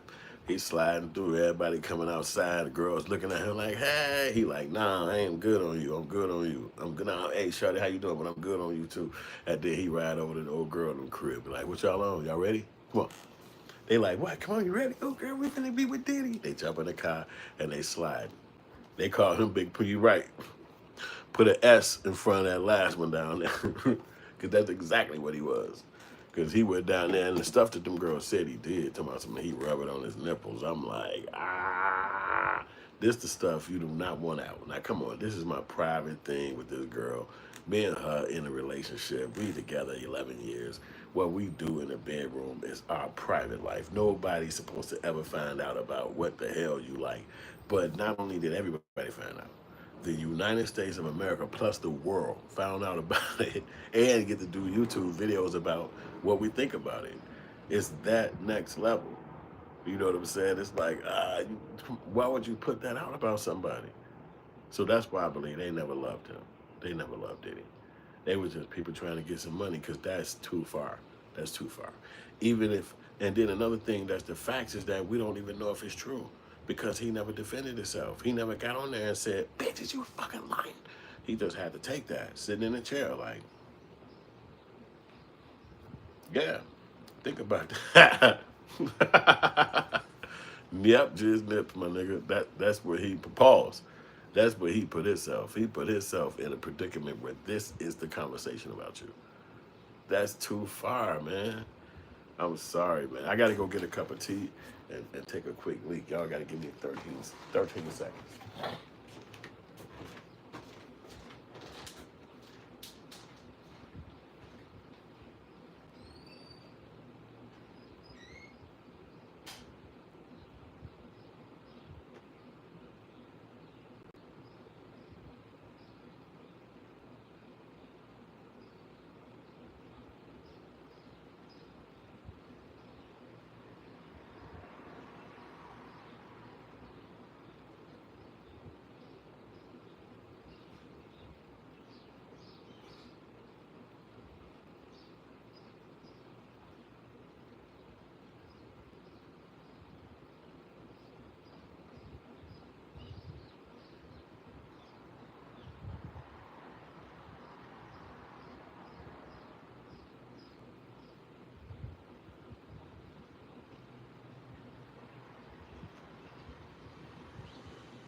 Yeah, I gotta pour myself a little of this tea. If y'all was watching yesterday, you saw me make this tea. And I did make this tea my first tea I ever made.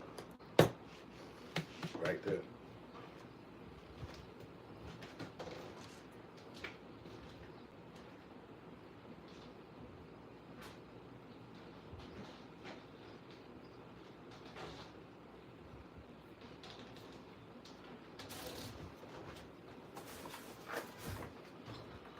Woo!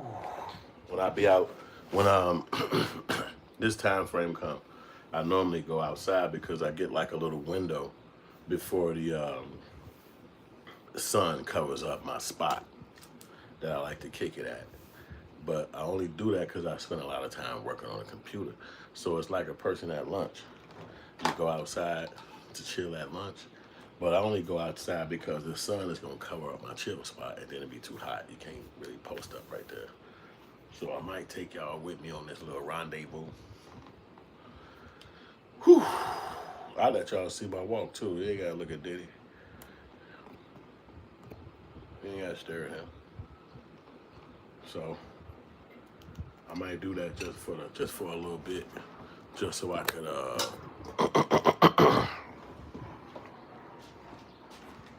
feel the outside air, because otherwise I'd be locked into computers. You already know, if you do work on computers, you know sometimes you barely get the hell up away from them.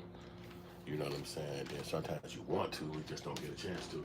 But like I said, I'll be back working again in 20 minutes. But I want to get a little bit of this sun. Oh, damn. I might not do it just now.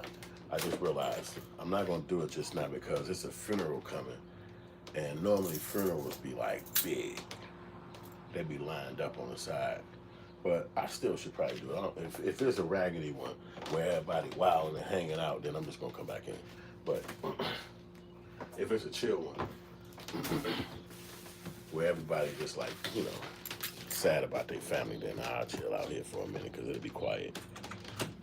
But certain days when they line up on a funeral, boy, it go crazy. You know, you cannot imagine it. People celebrating the life of somebody, so they go crazy. And I definitely understand it. But I don't be wanting to sit around like staring at people in their faces. They looking at me, what the hell you looking at? Like, oh, I don't mean anything by it. I'm just sitting here.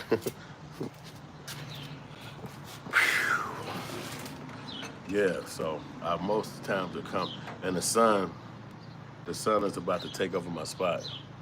So you're gonna see what I'm talking about, because you can see how close it is right now. Will this thing flip over? See how, what's holding it back? Something blocking it, let's see. Oh, that's what it is. Okay, you can see that little line right there by that light. It's covered, it's covered up right now, but that's what a sun is in the swing back. Now you can see the shade line. See that shade line right there by that light? In a minute, that's gonna overtake this little slot I be chilling in. And then you might come out here and heat up and be like, damn. Bro, you making me jealous. I've got no weed till tomorrow. Bro, this ain't weed. That's what you think I'm smoking? As in marijuana? No. I don't do stuff like that. No, no way. I don't indulge like that, my brother. But as for Diddy go, he probably need him one when he get up out of there. He probably need a nice little smoke. After Diddy was sitting up in there all that time. Hey, thanks, man. I'm squatting right now, so it's just we just holding this spot down. Ain't nobody been over here, so I'm doing it because in my next movie I want to utilize that story idea, so I got to live it in order for me to really feel the actual feeling behind it. Mr. Porch was good. Was good, my brother. Welcome to the show. Everybody, welcome to the show. Like, subscribe, share. We talk about Diddy. Should he be free? Is he a monster? Why would they let him free? That's crazy.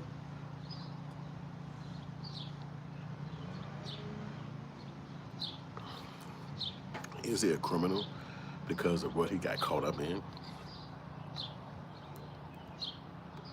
A lot of people would say yes. He's exhibited criminal behavior and he is a pariah. But did they prove that in a court of law? And that's what really the last 6 weeks has all been about. Thank you, man. Has Diddy been a pariah, and is he guilty for what they claim he's done in a court of law? That's really what the gist of the questioning is. And if he has done that where he needs to be in jail, then he needs to be in jail. My man said stop smoking crack. Lord, my eyes pop like but that's so funny. But you know, at the end of the day, when you mess up like the way he did, all these people making decisions for you and making decisions for you that's like regular folk. I don't think he's been around this many regular people probably in the last 30 years, you know what I'm saying? Maybe at a concert or something like that, he could probably be around regular folks again. But the level of richness that music has made him, it's always been an envy. It's always been something that people want to achieve, not looking at that saying, not me. People seeing what Diddy has experienced and being like, I wish that could be me. Like, man, if anything, I just wish that could be me. Like, God, let that happen to me one day. And so now, you know, we was kids in like the 80s. And I remember, you know, this is before, you know, you're a child in the 80s in my conversation, in my life, and you have dreams. You know, you watch TV and you start thinking and dreaming and shit like that, right? And I remember being a kid saying to myself, oh, I want to be an astronaut. Like, you know, because this would be on TV. This is like the cartoons and shit. This would be the movies, you know, stuff that you would be watching on TV. You know, I say, I want to be an astronaut. I want to be an astronaut. And then I can remember being like about 12 years old in grammar school. And they were, you know, we in school, actually, literally at my desk at school. And one day the teacher said, we finna show y'all a video. So she brings in a TV. At that time, it was a big old TV. It's sitting on like these little 4 wheels or whatever. So they roll that shit in. They said, yo, don't you know those astronauts that they've been having all over the TV? And we was like, yeah. You know, the lady, one was a teacher, so they kept saying it over the news, like, oh, this one lady, she's gonna go out of space, she's gonna be a teacher. And so we was all like, wow, you know, little kids and shit. So, you know, they brought the TV into our classroom, and they was like, you're gonna watch the launch of their rocket to outer space. And we was all like, oh, wow, what the fuck? So they cut the regular TV on, and then they showed this rocket blow up. The rocket went up, it blew up, and it was like, we all sitting in our classroom like, y'all just said it was people on that rocket. 7 people died, or however many it was. And it was like one black dude, and the rest one was a teacher, female, white lady. And it was like really crazy to see this thing blow up. And it shocked us now. It was like, me at least, it shocked me. I said, I don't want to be no damn astronaut. That shit's scary. Like, wait a minute, you could die being a fucking astronaut? I thought it was fun. It's like TV. It's like the movies. Like, no, these ships could blow the fuck up in the sky. And I'm 12 years old. So at that time, I'm thinking like, I don't want to do that shit no more. They showed us this in school, like you reading social studies and all this shit, and I see this fucking rocket blow up that was going to be on the news. So now you go home that night, and all in the news, they talking about this fucking rocket blowing up, and you just like, they just showed us this shit in school. What the fuck? So as you become a grown up, I moved away from wanting to be a damn astronaut because they showed how you could die from it. It didn't make me have more valor and be like, I don't mind, I'll be an astronaut and die for my country. I'm like, nah, fuck that. I'm gone. I'm going to make movies. I'm going to get into filmmaking. And that's what I did. So when you see Diddy go down the way he did, it's supposed to scare people. It's supposed to put a fear in you to say, hey, don't reach for this. Don't try to be no fucking person that could be in a room with white people and do deals. Don't be doing that. Don't make no contracts. Don't get people mad at you and then fucking want to hate you, because we will come and we will put your ass in prison. I don't give a fuck if you got $1 or $1 billion. If these folks say they don't like your ass no more, and it ain't just black. It's not just black. They did that shit to Weinstein. They did that shit to that guy SpaceX, Spacey. It's not just black. If the people come around and say you're fucking over them, that's their job. The state, the government, the law is to come and chop your ass down. Even if you're a gangster, He just said it. Diddy was born into the life, and his dad was a part of the Frank Lewis's timeline. Even if you're a gangster, their job is to come and thwart you and say, oh, so you the drug dealer? Or you the kingpin? Or you the person who making all the decisions in this neighborhood with these people? Okay, well, it's my job to come over here and stop your ass. You ain't making no fucking decisions on these people. That's it. And then we're going to sit your ass in jail. Me and my homies, us, we don't believe you're a gangster. We don't believe you tough. So we're going to come over, yup, Abercrombie and Fitch, yup. Hey, Panda, you losing control right now, man. You losing control. I know you got better jokes than that. I know you got. The chat gonna get on you for talking like that. You gotta come with better jokes. You got the skills because you halfway there. What's up, Richard Henry? Yeah, so it's just funny when you see how that coming down on Diddy, and it's like, you wish the best for everybody, but I don't think that what he did to those females was right. I'm not gonna give him that.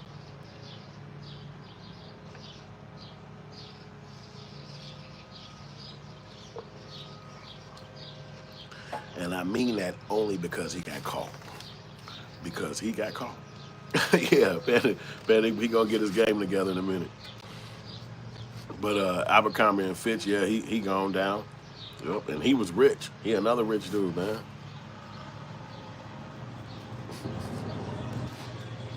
Yo, you on it, Panda. You rocking with us, man. You rocking with us, man.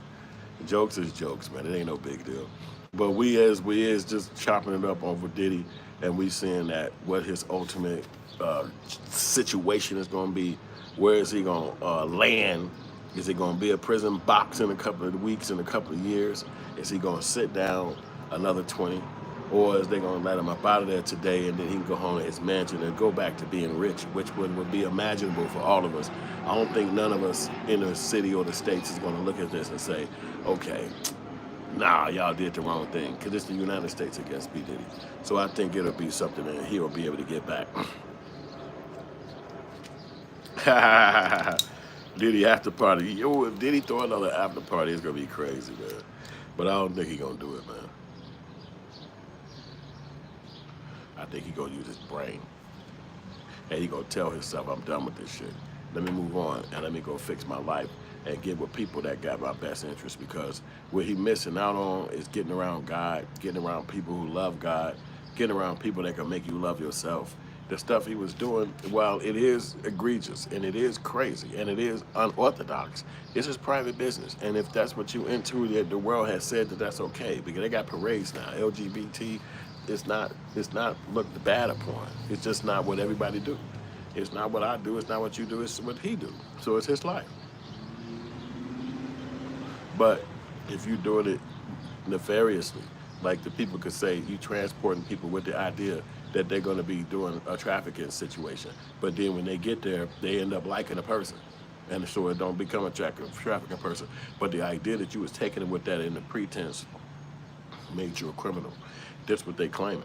Just in that little pocket of time where you had them thinking that they was coming to go do that, that's the criminal behavior that you was exuding and exhibiting, and they not going for that no more. So instead of them sitting him down or kicking him out the music industry, where he get to go to and live his life, and then he could choose whatever kind of sexual, whatever relation, whatever he want to do. When he chose to engage in that behavior with those girls, that's what stopped all his trajectory. Because those females liked him. And that's really why he couldn't go to prison. Because the females actually liked him, and they said it, open court, I'm in love.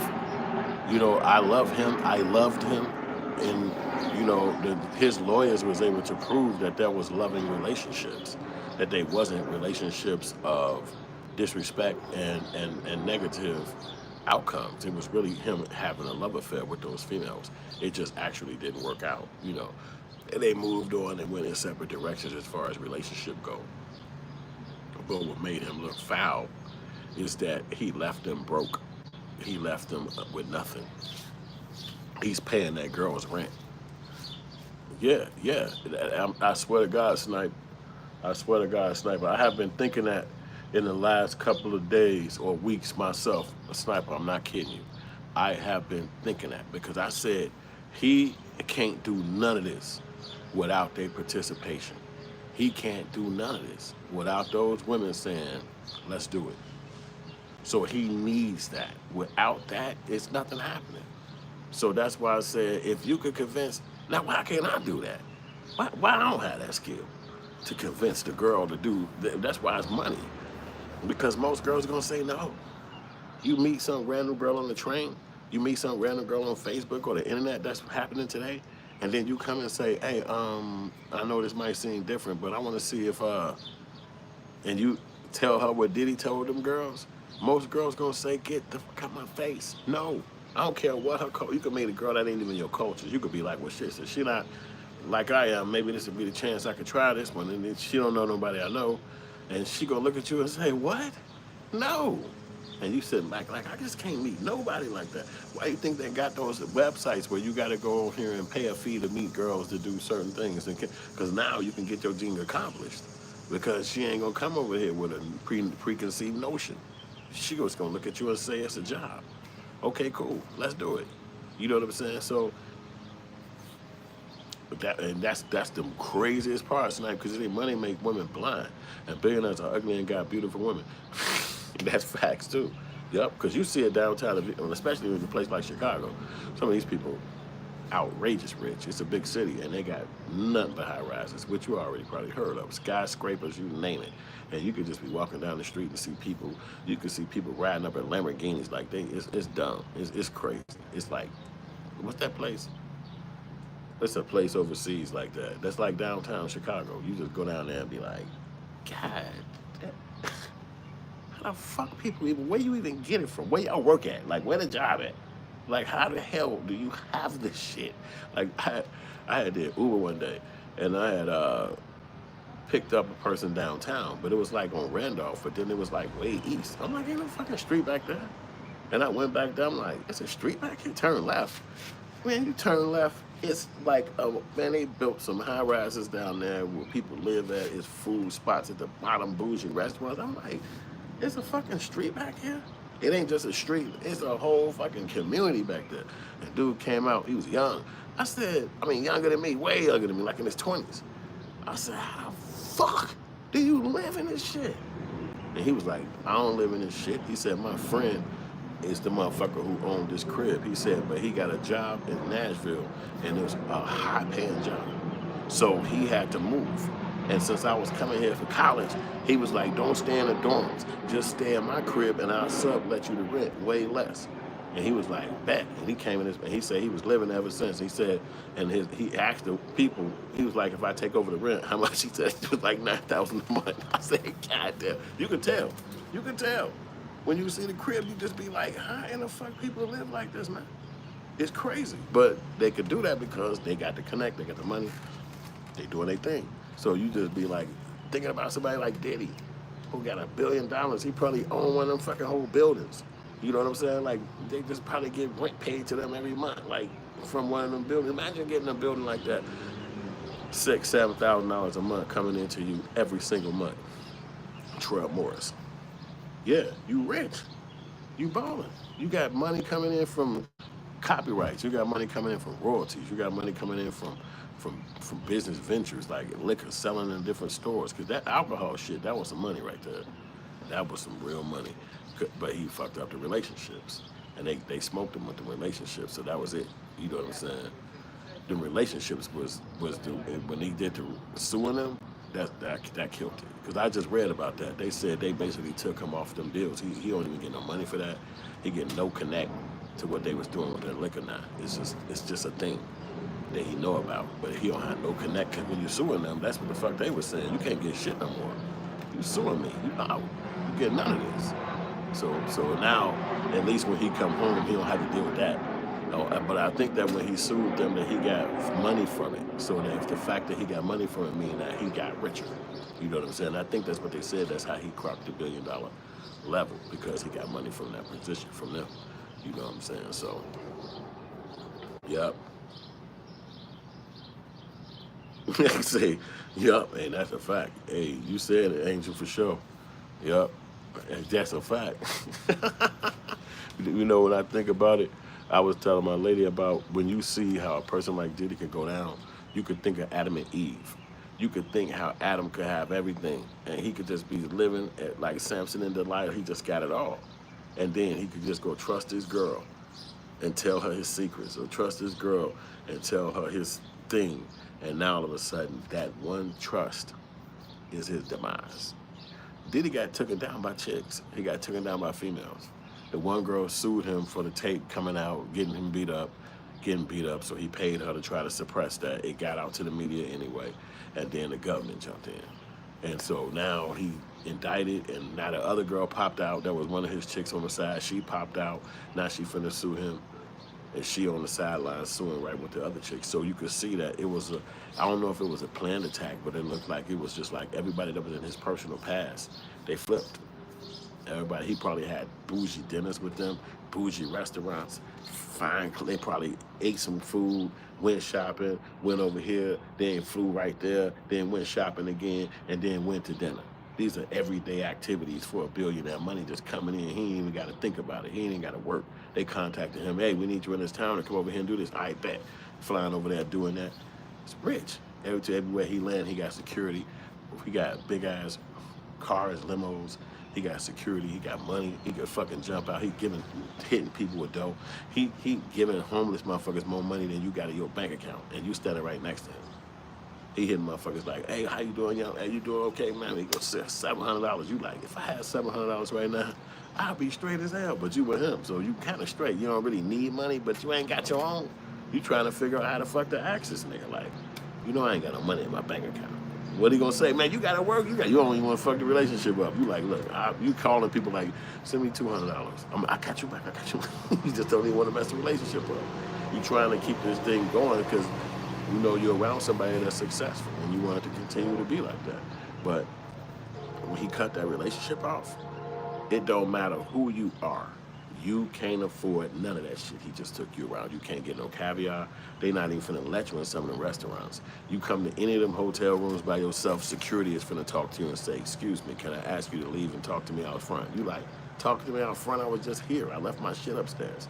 Yeah, I know, but you was with the party, the Diddy party, right? Yeah, well, I'll go check. You sit out here. You like, what the This is like opulence to another level. And they don't do anybody like that. They're not gonna just do Diddy. They'll do anybody like that. And they don't care. They don't care. I remember Arnold Schwarzenegger said he was the governor, and he said he was doing some shit, getting in them spots for the low, and he was having low prices coming to the spot. He said he lost the governorship to somebody else, popped up to that place trying to get his little comp and all that. Them people said it's $75,000 for your foyer. He like, what? I'm not, they're like, yeah, you was. Now you here, you got to pay to come in this bitch. Shocked them back into reality. He like, what the hell y'all talking about? That's when he said he went and spent the night outside his statue of him because he was just realizing that ultimately he was just that dude, the dude who was just lifting weights. And all of this shit that came behind it, he don't let it go to your head. Like, nigga, you was just a dude who was sweating his ass off in the gym. Don't front that you all this shit that people claiming you are, because they can be stopped in a second. But nobody can take away them years and months that you was in the gym beating your body up, working and becoming who you was. And so that can't be taken. So, but it's after the fact now. You a has-been. You ain't the fucking what's the nigga you was. You older now. You don't lift no damn weights. And it's the same thing like Diddy. Like, you got to learn how to slip out the way. So go ahead and move out the way. Let everybody else have it on their own. Don't even try to be overpowering it or I'm going to be the one. Hey, man, I finally get my chance, man. I know I'm an old soul dinosaur, but it's my chance now. No, let them have it. And if you do it privately and off to the cut. Don't be up in their thing. Don't be trying to be all up in their face. You know what I'm saying? Yup, that's a fact. Women slip and slide dead away. You see, don't no female go down for none of this shit. All the females be okay. And even though they the ones who none of this operation happen if it wasn't for the females doing it. But don't none of them get caught up. Don't none of them get called out. Don't none of them get rushed. It's over with. It's like, oh, okay, that's what happened? Oh, damn. So he should have did that? Oh, okay, well. So what, ma'am, you're free. And that's how it is. The one rapper name, I think his name The Problem, rest in peace to the kid. He died at a girl house he was visiting, and her boyfriend was supposed to be done or gone, and he came back. And one night, the rapper was over there. He had his gun with him, but he was asleep. So when the guy bust in the room, they had to go and reach for the gun in such a quick second. The guy who came in the room was able to get the shit faster than the boy who was laying in the bed. And then he killed the rapper who was laying in the bed. And then white people just gave him 20 years in prison. So you killed the rapper because you felt like he was taking your woman for you, and you shot him dead. Now you finna do 20 years in prison. Who gets the girl? She don't go to jail. She didn't get problems. She didn't get indicted. She wasn't the issue. She just had 2 boyfriends, and they didn't know about each other. And so y'all came over there and lost y'all control. Now, both you niggas is affected. One dead and one going to prison. And she's going to continue to use them 3 hoes.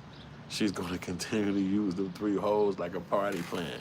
And ain't nobody going to complain. Anybody else that get their hands on them hoes, they're not going to say, you had them dudes kill these hoes. These the devil hoes. They made them dudes kill each other. No, they're going to be like, ooh, Lord, thank you. Thank you, God, for these 3 hoes right here. Yeah, they're not going to ever care about what happened to them dudes. It's just like, that happened. Let me make sure I bring you to my crib and make sure you don't get followed by nobody when you come over here. Like, but they going to still... Dag, man. I had to do that. Now I'm being summoned. So it looked like I'm going to have to dive off of here and go and handle some business. So I can go handle some business. So I'm going to leave a video either right here or right here that you can click and continue this video, continue this conversation. I want to thank y'all for talking so much to me in this. That wasn't a signal hit. I had a phone call that I got to go get ready to rock out real fast for a snipe. So I was saying thank y'all for watching and all that stuff. And like and subscribe and share. And I'm going to try to get back on here in a little bit. So I'm going to holler at y'all. But it's the family reunion weekend. And one of my cousins came in out of town. So we got to go talk and all that. I should make his ass go live on me. He with me right now. Oh, when I go cook up with him. But other than that, I'll holler at y'all later. Thank y'all for liking and subscribing.